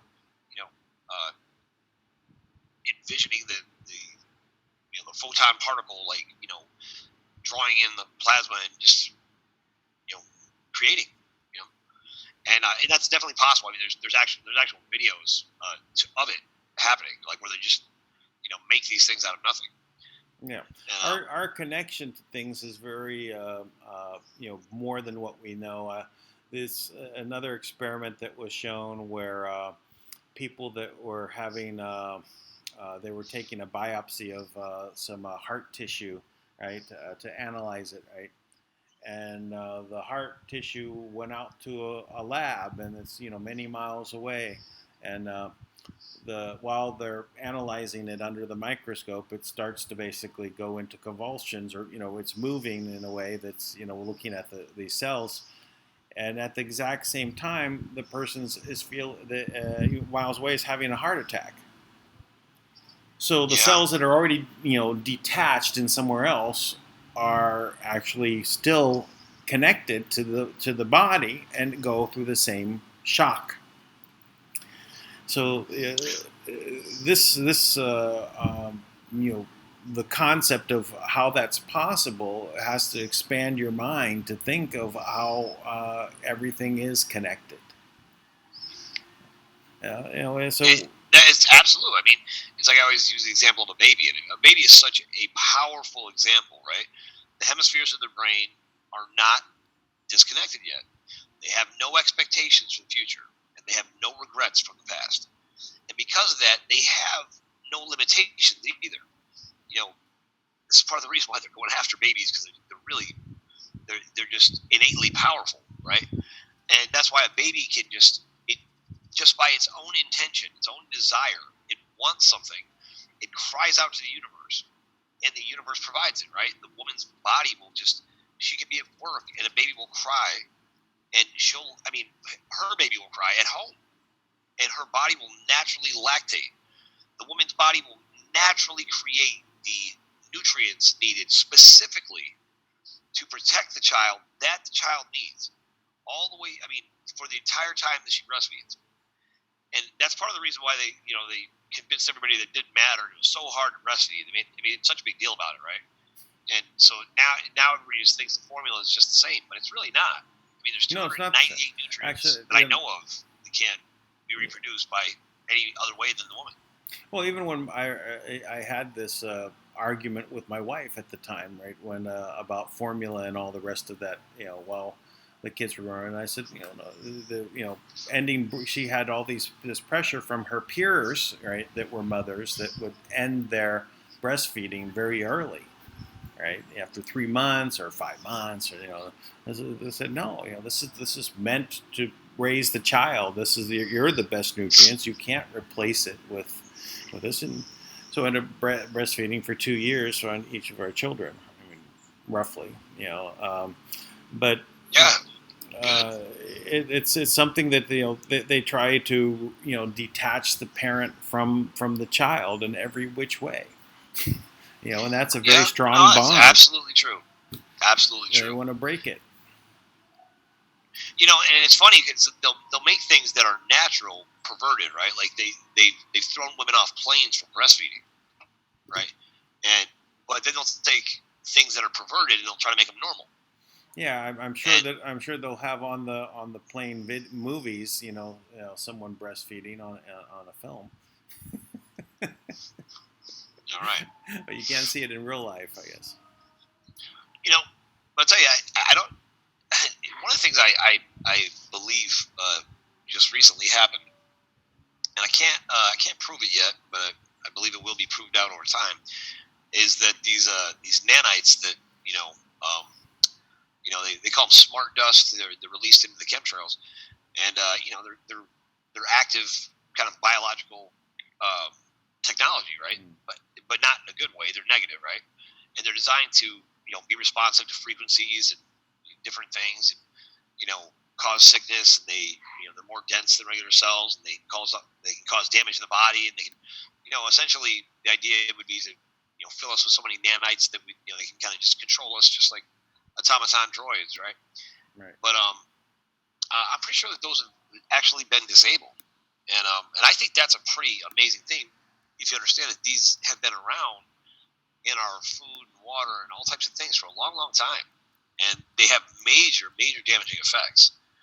And but if you're able to disable just something that simple, it really opens up the heart and mind of people to where these we're not so easily blocked, and a frequency doesn't tear us apart. There's a short story called Harrison Bergeron. And in the story, basically, it's this this world in the future where everyone is forced to be equal, right? So really good-looking people have to wear really ugly masks, and people that are really strong have to wear really heavy weights to weight them down. And then it's like the dancers all have to wear chains because they're too graceful. And as they watch television, if you're really smart, there's a device attached to your ear that just randomly has trumpets and really loud noises go off to completely disturb you, right? And they equalize everything. And it's kind of a play on communism or socialism, I guess, right? Where everyone's equal, right?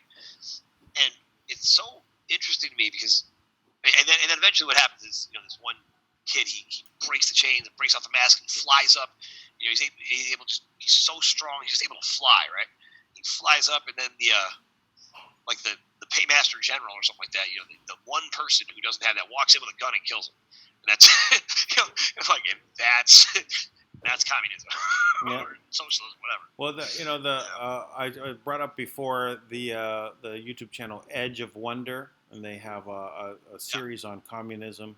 Actually, they have another version. I mean, the second episode of it is out, and so I was watching that earlier today. So to really see how it was all pulled in together by the Illuminati and the Masons, or the people, not all the Masons, but the higher the Illuminati side of that, or it was really a separate organization of the Illuminati, but. They showed, how this has all come from all of these pieces, and how communism was put out really with this plan of world domination, but for the dark side. I mean, it's openly stated that they're going to create the dark side. So, we're looking at, the socialism as, the communist light version, right, that they've been instituting in Europe. And now that's being rejected. You have the French, rising up. I think that everyone who has a yellow vest should put a Q on it, in a neon pink. And everybody should have these around the world and have these protests, because this is what's moving. This is happening, and so try and reproduce these same kind of things worldwide. But let me just say, we're at our, little over 2.5 hours, and what I want to do is I'm going to go ahead and post in the chat room our Zoom link for people to join us on Zoom if they have any questions. Cool. All right, and we'll go from there. So anyway, we'll see who's going to show up. I just posted it. All right. So we can continue. Yeah. So I look at all these things, and I'm always hoping that we can get to a place where we can just talk about things for what they are, right?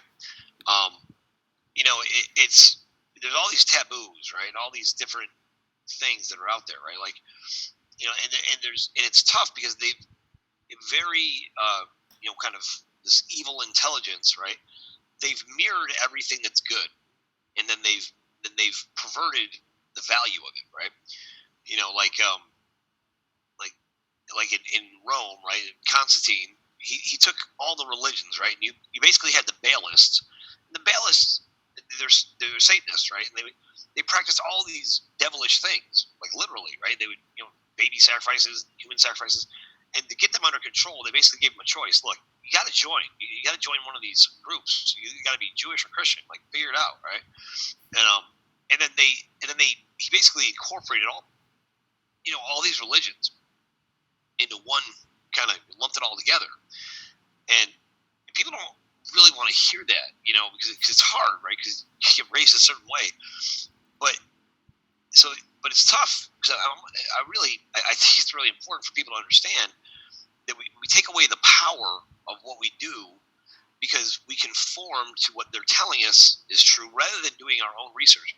So, I actually, from that standpoint, I do agree with you. Like, people do have to, look things up. Like, we shouldn't just accept something because someone in authority told us it was so. We should find out for ourselves. There's speaking of the Bible, in the Bible it says, prove all things, hold fast to that which is good, right? It says, knowing this first. So before you do anything else, know this, that no scripture of the prophecies is of any private interpretation. You have to know the story and the lineage and what they're talking about in that moment and why. And, that's even how history gets perverted too. Because we hear one thing and we jump to a conclusion and we hold it versus really diving in and feel like, why was that said? Why was this happening at that time? And that's one thing I really want. I think it's really important for this to come out is the true history of humanity.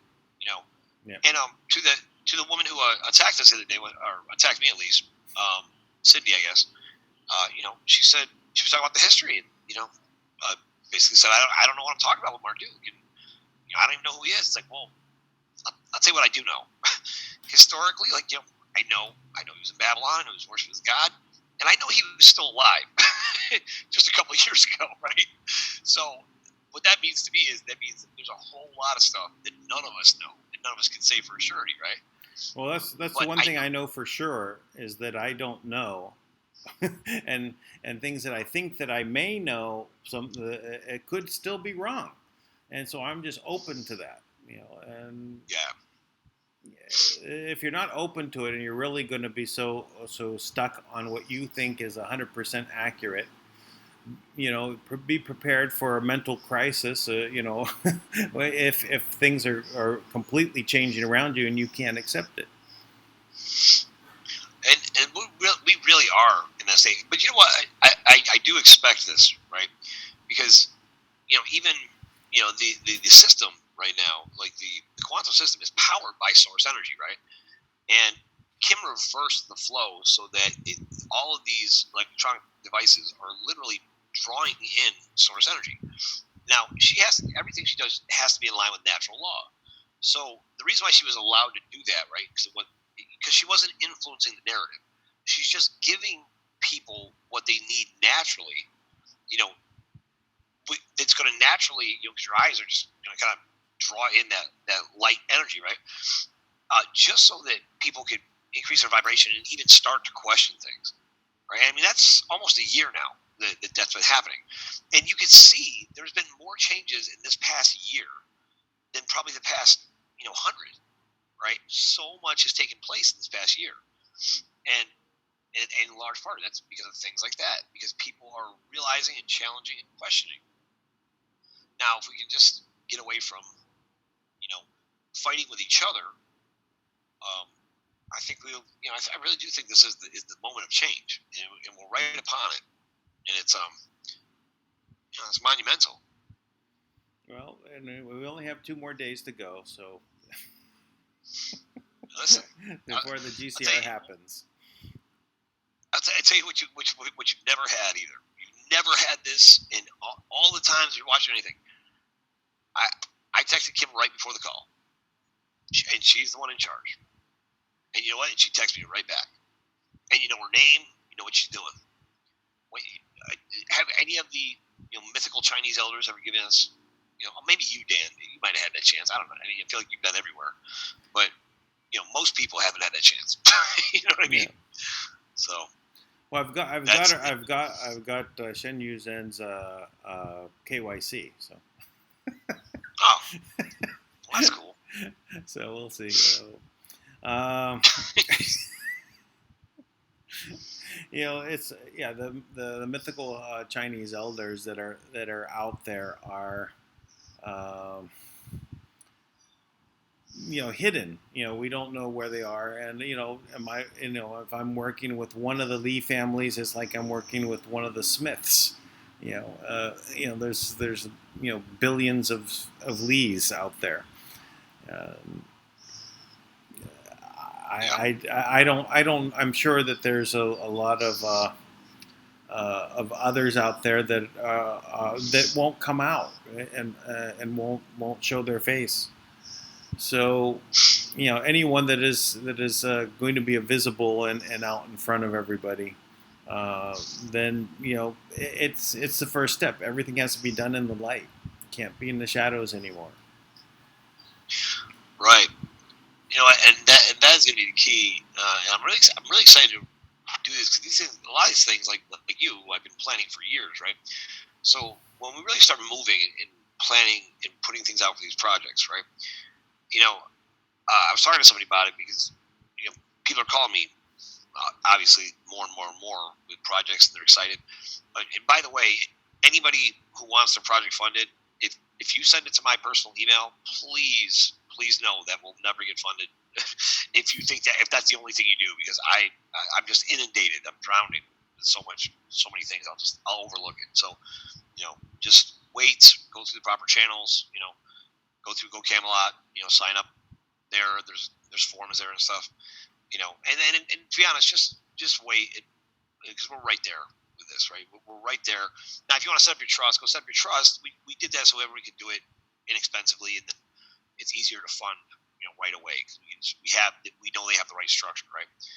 But what's exciting is, and I was talking to people about this. I talked to this group from Madagascar today, and they were describing, they were saying, well, the government's, usually when project money comes in, they said the government takes it and they split it up amongst the different people, right?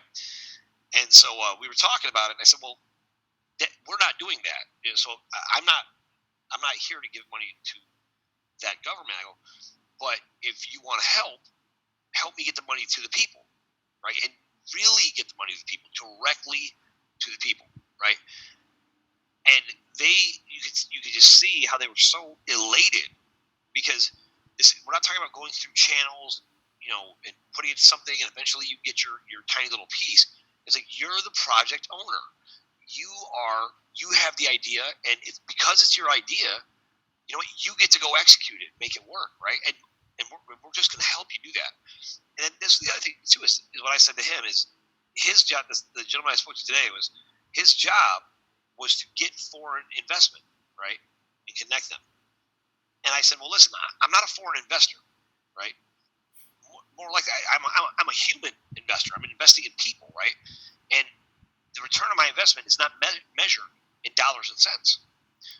What it's measured in is quality of life and impact. So when I leave, the goal is, hey, I came in, we brought the money in, and now we're transferring ownership of that to the person who had the idea in the first place. And that's really the way it should be, Right. And so imagine you're literally giving these little pieces of the world where people were raised back to them, right? You're giving them back the world, their country. And I mean, by lunchtime, I had spoken to someone from South Africa, someone from Madagascar, someone from Hong Kong, someone from Brazil, someone from Canada. So around the world, everyone is starting to wake up and really activate and wants to be part of that change. And that, to me, is what's so exciting, because you're seeing people actually like, what can I do, right? How can I be a part of this? Because I want to change the world. I have ideas, because everyone does, everyone does. And to be able to make those come to life, I mean, it's the best thing in the world. It's something you dream about your whole life to be able to do this. Yeah, I mean, if you're funding your own project of your for yourself, where you're taking care of your own initial needs first, all right, and then you've got your project, and it's going to be continuing on, and it should be making money, right? If that's what it's about, or in the or whatever its altruistic goal is, you know, your personal needs are taken care of. Where is it where you're trying to make a profit and make a return on the investment and all this kind of stuff. So it's a different way of thinking. You need to think about things from the abundance mindset. That there's enough, and you don't have to basically think there's not enough and try and squeeze every penny. Right. I mean, and that's part of the challenge is overcoming that with a lot of people, and and just getting people to realize, like, you don't need to stockpile and penny pinch, right? And that's the other thing too. I mean, I don't know, what your thoughts are on this, Dan, but I'm big on everything we do because there is so much abundance. There's no reason to use shoddy materials that are going to break down so that we can come back and get more business, right? Because we do that all the time. Cars are made with parts that break, right? So that they can come in and repair them. Planned obsolescence. Yeah. Oh, good. Thank you. I didn't know there was a term for it. So it came out of the Gremlin car from Ford. The first car I ever owned was a Gremlin. I bought it for $300. That was what it was worth. It was indeed. And listen, I got a great story about this. I had this girl, I had a crush on her, and I offered to give her a ride home in my Gremlin, right? And at that time in New York, the snow was piled up like 8 feet high on the side of the road. And she lived way up on top of a hill. And I'm taking her home with her little brother, and my Gremlin's barely making it. I'm going like 8 miles an hour up this hill. I get all the way to the top of the hill, and I'm like, yes, I made it. And then a big gust of wind came, caught my hood, and wrapped it right on my car, right? So I was blind, and there was 8 feet of snow on either side. Oh, it was a miracle I made it to her house. Yeah, I would say so in a Gremlin. Never let her. But yeah, the Gremlins were designed to last 100,000 miles and die. Everything was supposed to fall apart at 100,000 miles. That was what they were going to go for as a business model. Okay, you buy a car, and when you drove it for 100,000, you just trade it in for a new one because it's not going to last anymore. Yeah. That's why you don't see any old Gremlins around. You'll find old Volkswagen Beetles, right? Those things are going. Those things are 50 years old and they're still going. Oh, they're great cars. I mean, a lot of those old cars, they were so well made. I mean, the old Straight Six, and Plymouth Scamps, they're great cars. I love those Dodge Dart. Yeah, my first car was a Chevy Nova, 63 Chevy Nova. That's a nice car right there. I love that. Yeah. It was a super sport, model. I literally took the whole car apart. Me and my friend at the time, we literally took every part off and laid it out on blankets in the garage. Right? Yeah. And then we reassembled it. I did the same thing with my Jeep. That's the way to do it. And then you come back. Then you can just work on your car. I only had 5 leftover parts. And it's still running.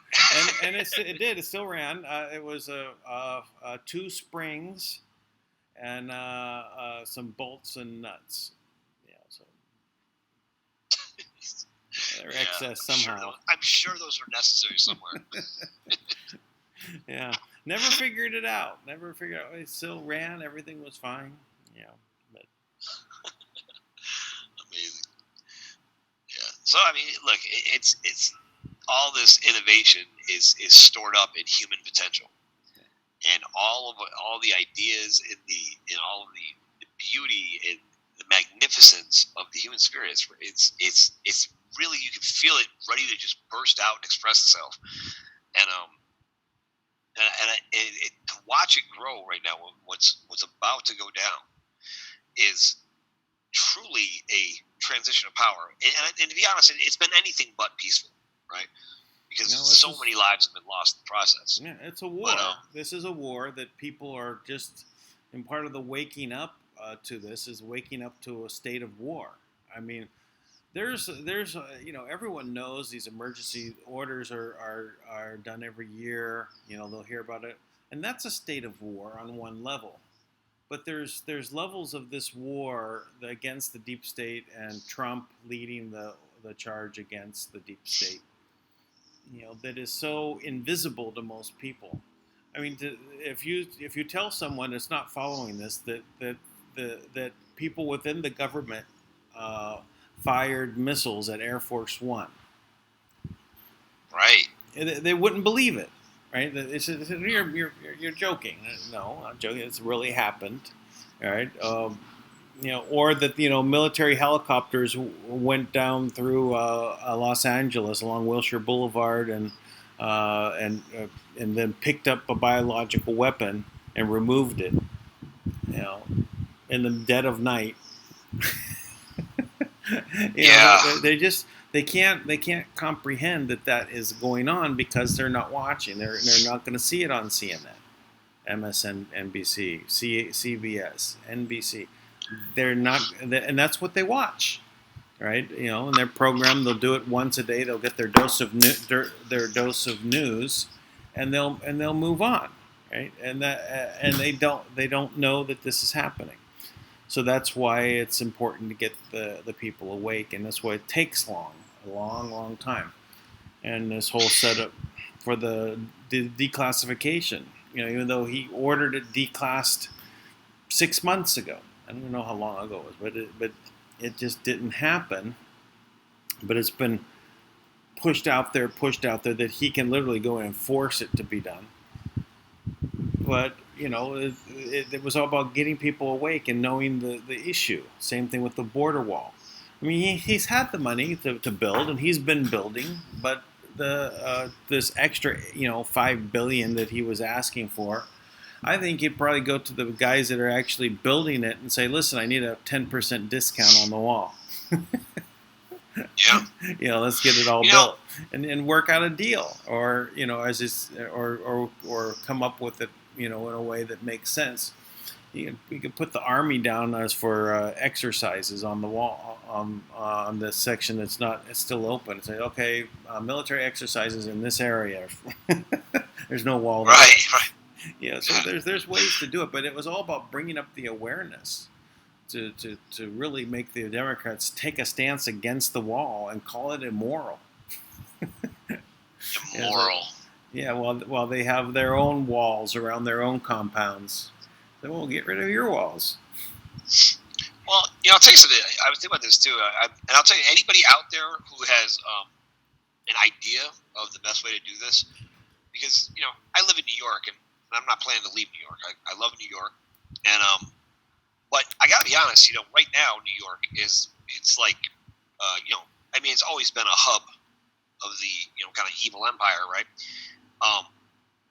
But it's also the source of this incredible energy, this natural earth energy. Everything, like quartz is everywhere. These really powerful crystals are just everywhere in the soil and every place you go. And I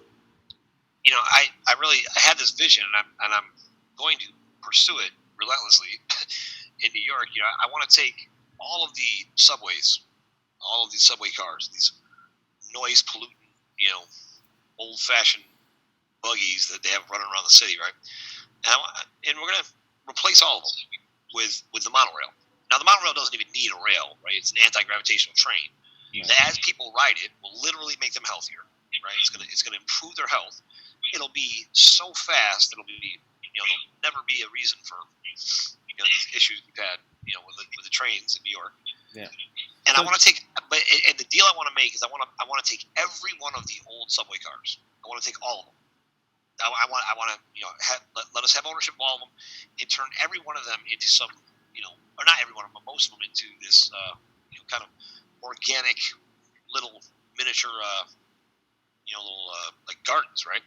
That you can just put all throughout the city, right? There'll always be a landmark of the city that used to be here, and then you'll bring them to life, right? And then I'm gonna take them, I'm gonna stack them up and make a high rise out of them somehow. And I think about these things. If somebody were to come in, those ideas I know are ridiculous, right? But imagine if somebody was come in with the money and everybody wins in those situations. Yeah. Meanwhile, you've got, at the same time, we're going to have to kind of be in a combative state, right? With a governor in New York who's basically made the statement: if you are pro-life, you are not welcome in New York. That's what he said. Now imagine you are part of our government, right? You're not just like openly declaring war for the Gambino crime family, are you? Because that's what you sound like, right? Yeah. Like you're not allowed to have an opinion in the United States. You're allowed to say that I'm not welcome here because I have a different opinion than yours. Imagine, and then so anybody who has a really solid foundation about how to combat something like that, because I feel like this: if I have to pull $1 billion together to run for governor, I will make sure that this changes here. Oh, there we go. But I'd much rather fund someone else. Vote for Tank. That's right. He'll blow up. He'll blow up the government. I won't even change my name just out of principle. Yeah. So Tank, we actually have someone that's joined us on the Zoom call. Would you go ahead? You have a question? Is Kevin Ludwig? Hello, I'm honored. I'm actually a friend of Tank's. I do talk to him about this. I am working on my project, which is called Wheel World, because like you guys were talking about the cars, everything in life that I've had passion for has always been involved with the wheel, whether it be the bicycles, the BMX, when it started coming out in the 70s and the 80s, affected my childhood. Then it was cars and motorcycles, and it's kind of how things go around. And I've spoken to Tank about this, and my idea is I'm gonna want to create potential centers for everybody called coping centers of the wheel world. And my idea is a civilian opportunity potential education. We're going to power each individual person. I know it sounds crazy to get to each one individually, but community centers that are actually made up of the people, and we teach them what you guys are speaking about, that they themselves have the power of creation, and to be able to remove the blockades of money and telling people that they're indifferent, and we make it come to a place where they could just come with their hearts and desires and passion based upon what they're willing to put in. That's where the responsibility is going to come onto each individual for us to take this all the way. And then we don't have that dream already going, then they're the new creator. They come in with their dream, and then it's all about getting people together, and we're going to base it on a governmental system inside of it, kind of based upon how they corrupted us in the first place. It's just, this is now controlled by our hearts, our constitution, our faith, and our creation. And if we could set the bylaws and the laws amongst ourselves of where we all stand, and teach everyone the power to stand in honor and in glory, we can really take this all the way. I've had visions of Kim. It directed me to find Tank and seek him out about 2 years ago. They're doing everything to stop me in life from getting this out. I've been on this message for 20 years. And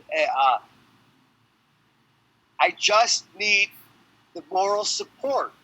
And we're there. And that's where Tank came in and Kim. And this is actually working. I could show you proof.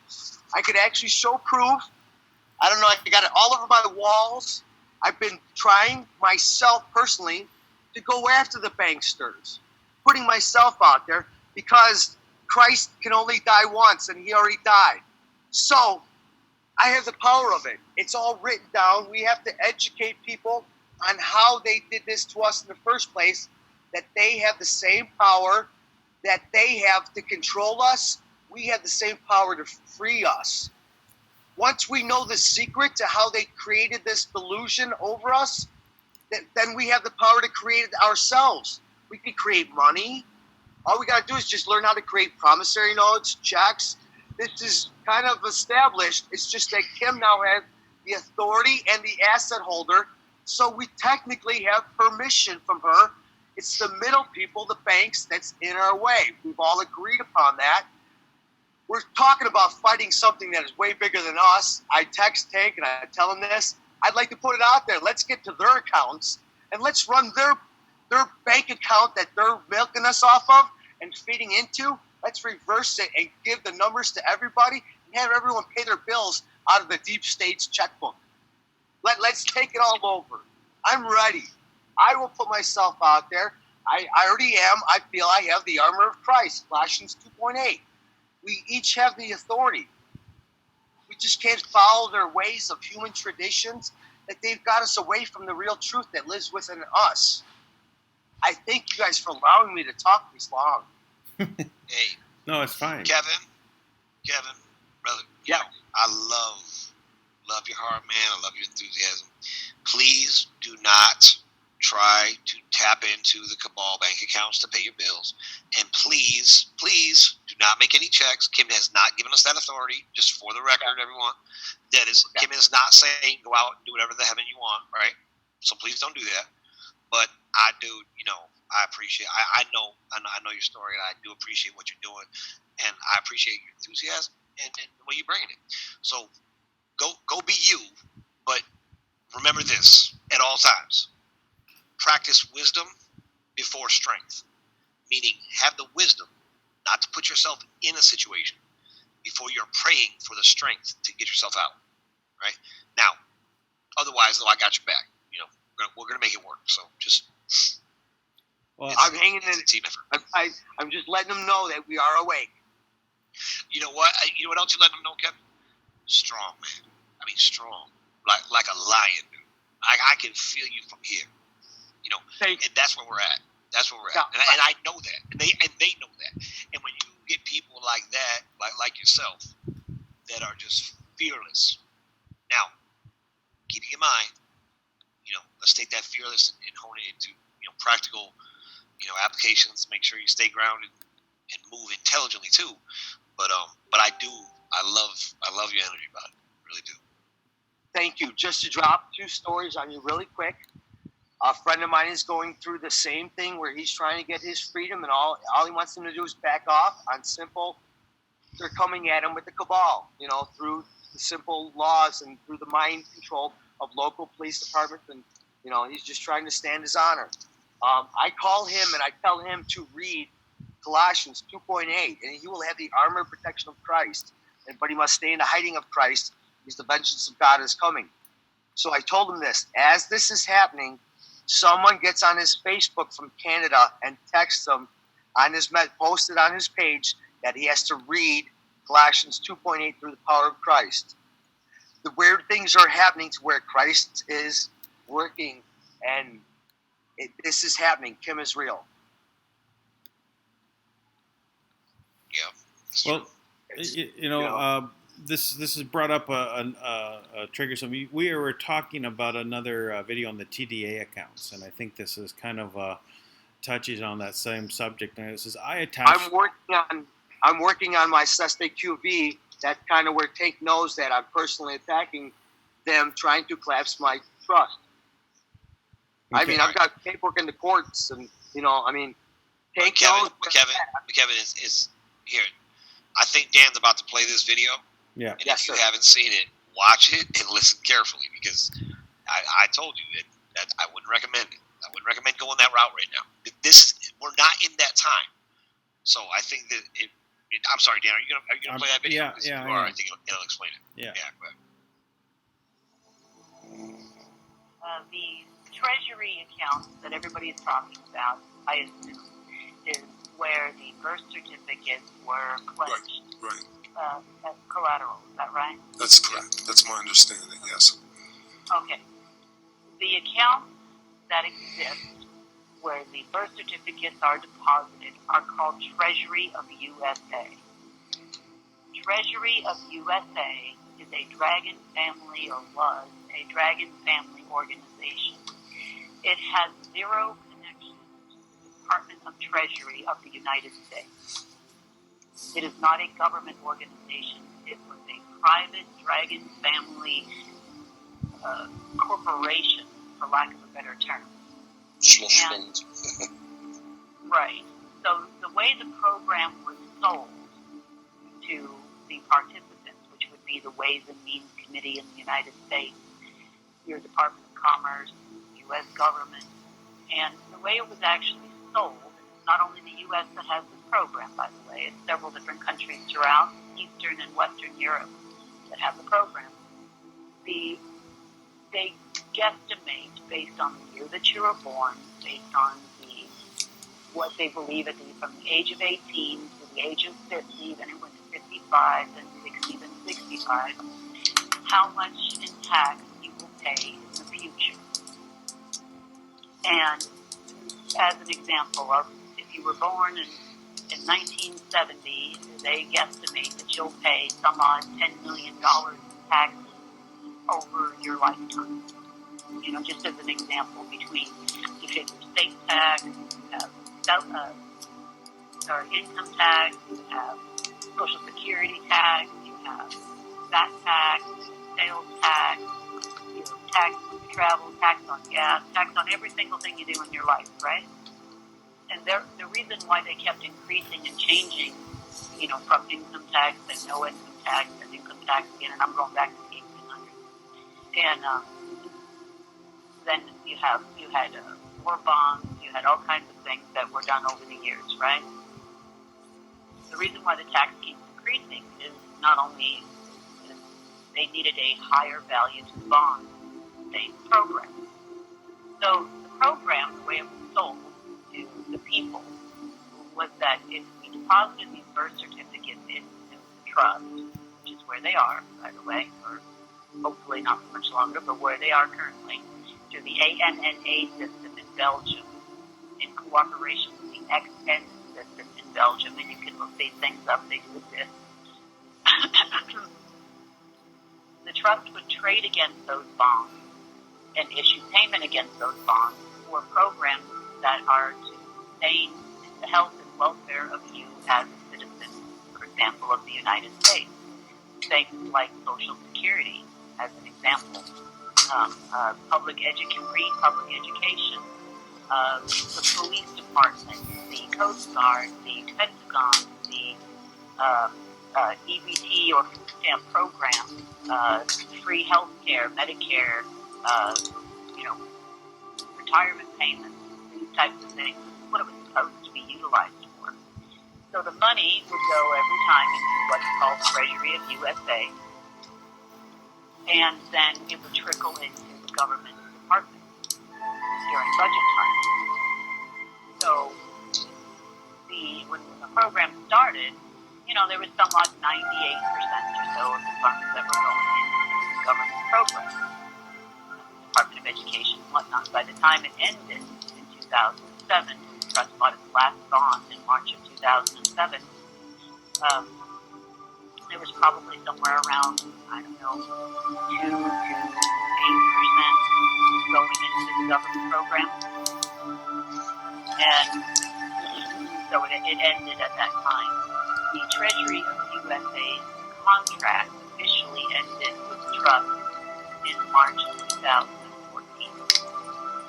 Therefore, the trust was no longer obligated at that time to buy any bonds, and it was no longer obligated to return any trade proceeds through Treasury of USA into the government, or any of the respective governments. China also has a similar program. Denmark has a program. UK and all the Commonwealth has a program. A number of different places have the program. And in the places where the program didn't exist, free public education doesn't exist. That's one example. The reason why the IRS, virtually every dime that goes into the IRS goes out to Rothschild Bank right now, is because the coupons on the bond note of your person are the taxes collected from you as a person. It goes to pay off the bond note or the debt. Does this need to be the case any longer? The answer is no. It can be completely unwound, and the IRS needs to return back on the continental United States soil, and all the taxes, 100% collected, need to go to the government where they belong.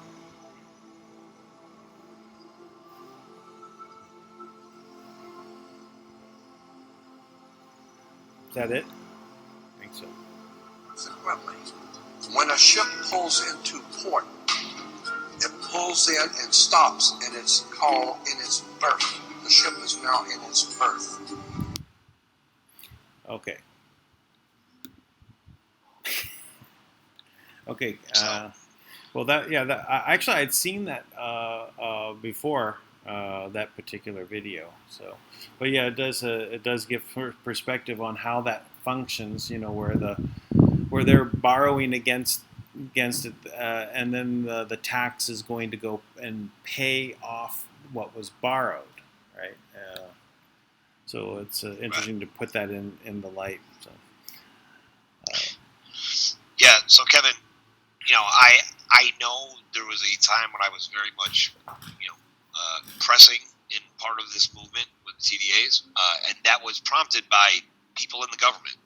Okay, I was given instructions, I was given permission, and I knew, and I was very, you know, pressing on it very aggressively because I was supported by people telling me to go for it, to do it. I mean, I was getting instructions on how to do it, what to do, and so I wasn't afraid of that, and I had picked it apart in every direction. So I do understand why, but the reality is those funds are not there. It's not about funds, though. It's not about money. It's about restoration of my good name, because you also know the backstory behind that. I'm looking to free myself.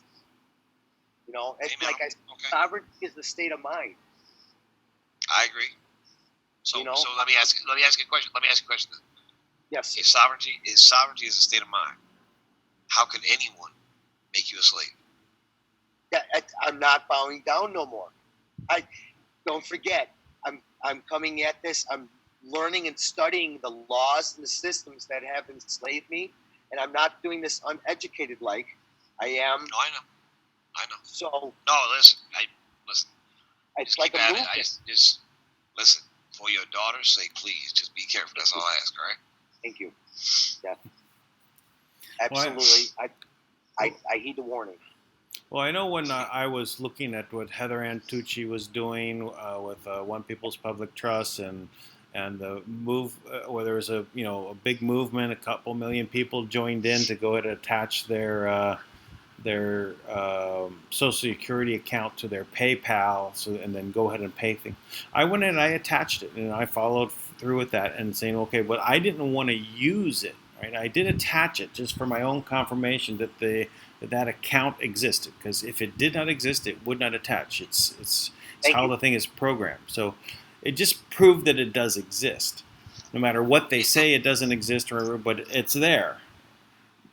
But I didn't want to go ahead and start, well, let me go ahead and buy a house, go buy a car, go buy, whatever, because I didn't understand it completely, and I just didn't want to have to deal with, the repercussions coming from what I don't know.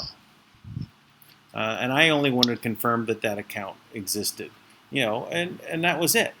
So the whole... I'm waiting on Kim. Well, yeah, I mean, it's much better to have I'd rather have, in the process of coming to light, I'd rather have the government come out and make a department that says, okay, this is what the system is, this is how it functions, and this is what your birth certificate does, and this is what an all caps entity is, and have them spell it out in a handbook. It says this is where everything is, and if you don't want to volunteer for being in this position anymore, these are the steps that you do. Wish or wish not contract. Yeah, so that we can at least have the understanding, and then not have them come back at us and say, and change the rules, right? Well, if you change the rules, or the government's going to decide not to abide by the rules and come after people, at least then we say, well, the government said this is the way it is, right? So I'd rather have that happen, that come to light. So if they're going to make a new department and make a new world economy and replace it with a financial system that is asset-backed, at least show us what we were in. Please explain it so that it makes sense. And don't deny it, right?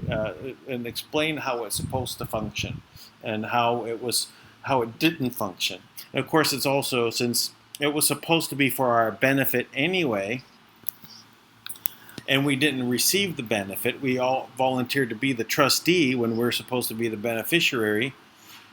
Why can we not now flip that to the beneficiary status and recover what was missing? Or explain, at least spell it out.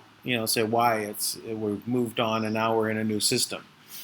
Put it into harness it and use it as it's for our benefit and not be, subjugated to a knowledge that was hidden from us and put into a grand puzzle that it's so difficult to figure out. And if you figure out any part of it, they start creating all sorts of smoke screens around it that make it appear like it's something else.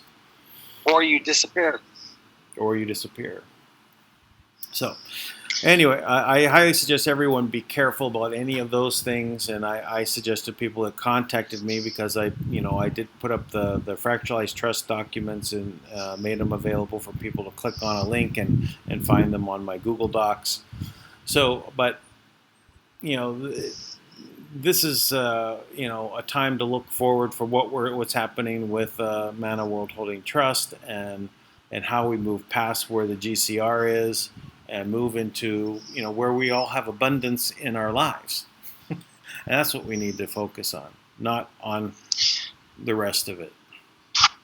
Yeah, I would even say even the focus on Manna is really project. It's not to be. The goal would be for all of us to be really focused on exactly what we want to do, who we want to be, how we want to do it, the example we want to set, the world we want to build, and what are we giving our children? As a matter of fact, how are we living with our children? How long do you want to be here? Because you could be here much longer and much healthier, much stronger than you ever thought you could be. And I'm telling you, I know this for a fact. This tech, I've seen it. We're going to bring this tech out. And I'm not talking about, the instantaneous cure. We got to stop thinking. Now, not to say that can't happen, but look, I talked to Captain Kramer. That's the Marine, right? He was U.S. military. I'm sorry, he was the U.S. Marine Corps Special Service, which is the Eisenhower version or the faction of that he set up for basically a secret space program.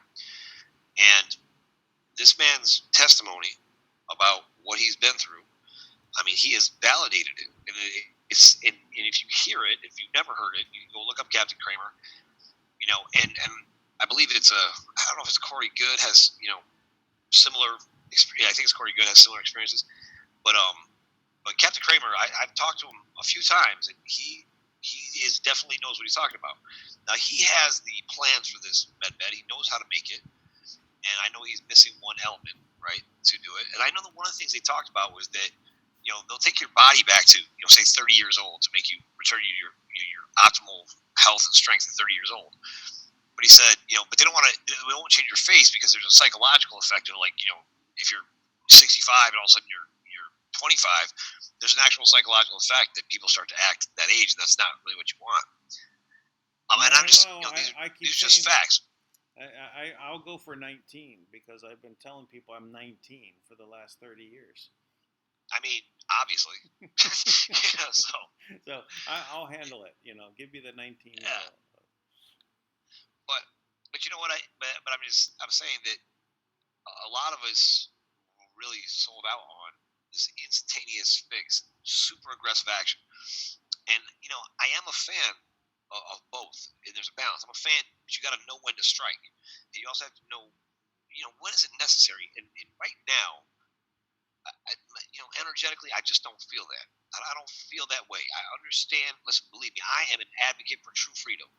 I want with everything in me. Matter of fact, I remember this happened.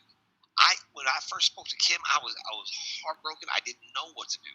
I really didn't know what to do, and I was trying to get facts from everyone. I was pulling sources. I was already waging a war against the banking industry and with nothing. By the way, I mean I was doing this all with nothing. I just tried to, but the only thing I had was just the momentum of just sheer, visceral anger. But this is not the time for that. This is not that. Not to say that there's not a fight to be fought, but But our battles right now, most of them are internal.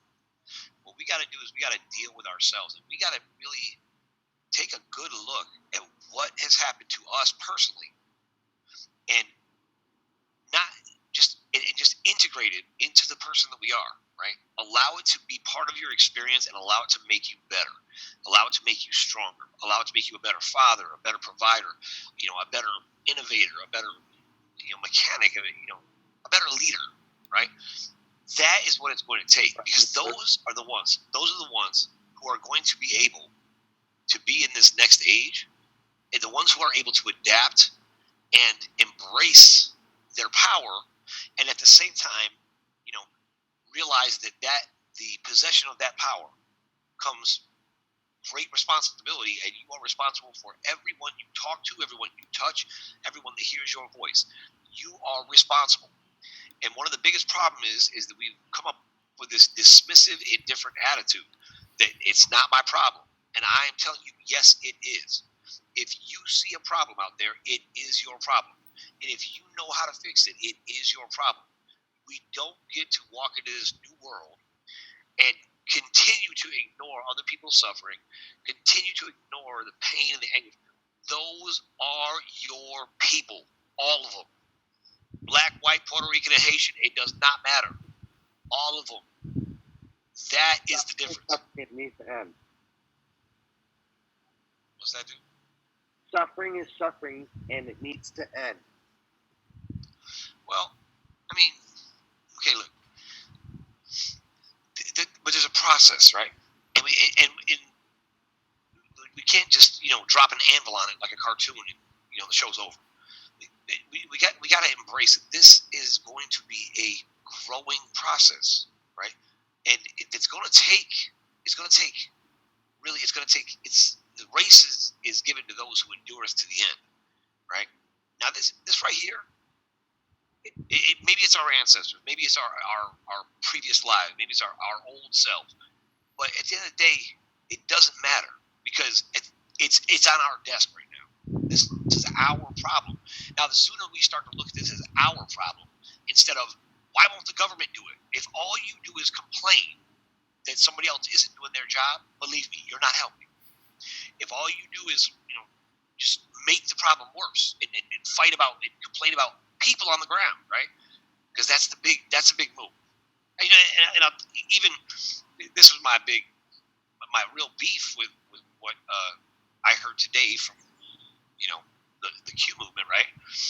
Is they were calling out, they were talking about if you were mocked, if you were laughed at, if you were coiled or something like that, and then and they tried to point out those people who mocked you, who ridiculed you, who laughed at you as your enemy, right? That's what it was implying, that those are your enemy. But that's really not true, because the people who have laughed at us and mocked us, they're our brothers and sisters, right? They're other people just like us. Yeah. And so what things like this do, and this is the real problem, is now we pit ourselves against someone else who's in the same situation we are. That they've got a kid and they've got the same issue and they're being oppressed by the same system. And then now we're fighting against them and we think we're doing something, but you're not, because they are you. They're you. They're just like you. They're no different. So, and I'll tell you, this is true. I was filing a lawsuit against Wells Fargo, against the U.S. Treasury. We had the paperwork, we had the people, we had so much evidence. It was It was embarrassing.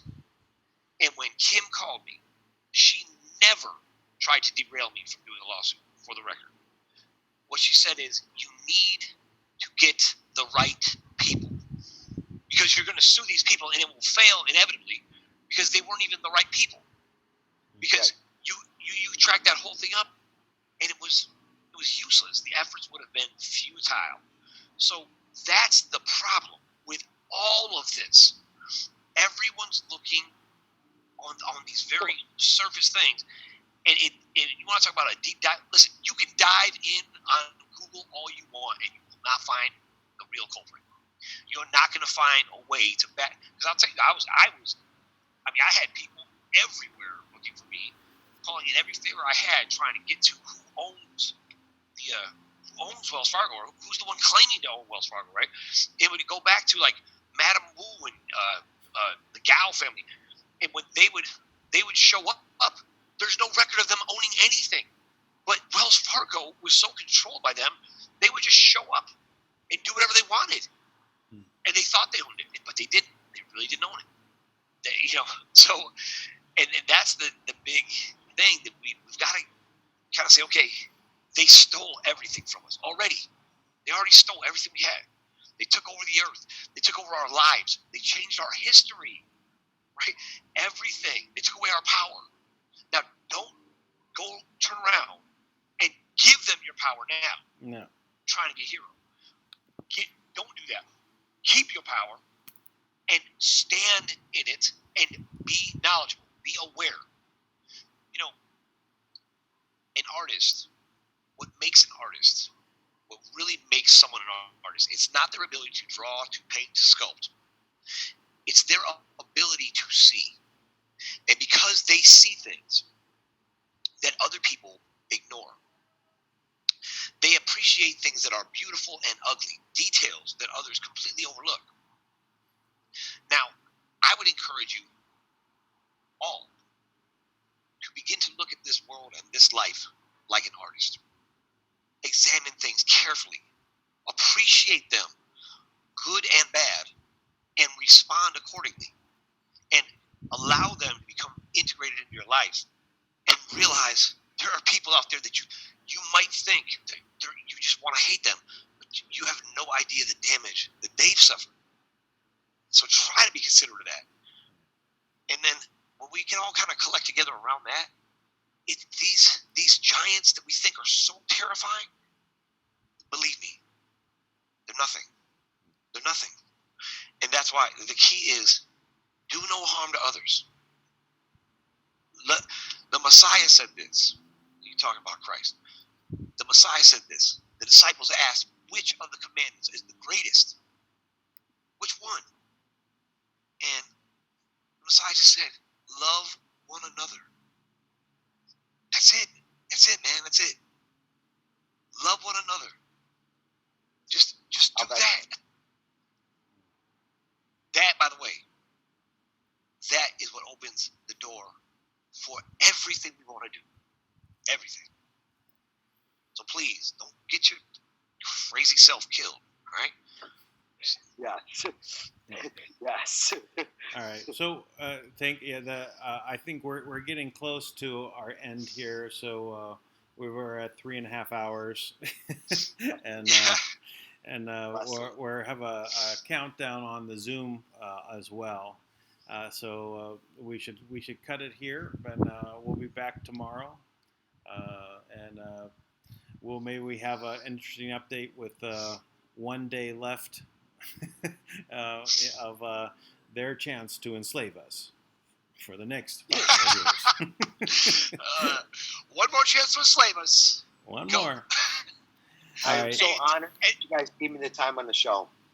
Oh, glad you came on. Everyone's welcome. So, and I actually hope that I helped bring out some questions that other people also had and brought it to a forefront, so that way we got some more standing and more knowledge, just to base this on. Because this isn't just about me; it's about everybody. It's true. No, Kevin, it's just about you. No, really, it's good to have you. Right. See you later. You guys are the best. You guys are the best. All right. All right. Dan, have a great night. See you later, man. All right. Bye. Good night, everybody. I'll catch you guys tomorrow.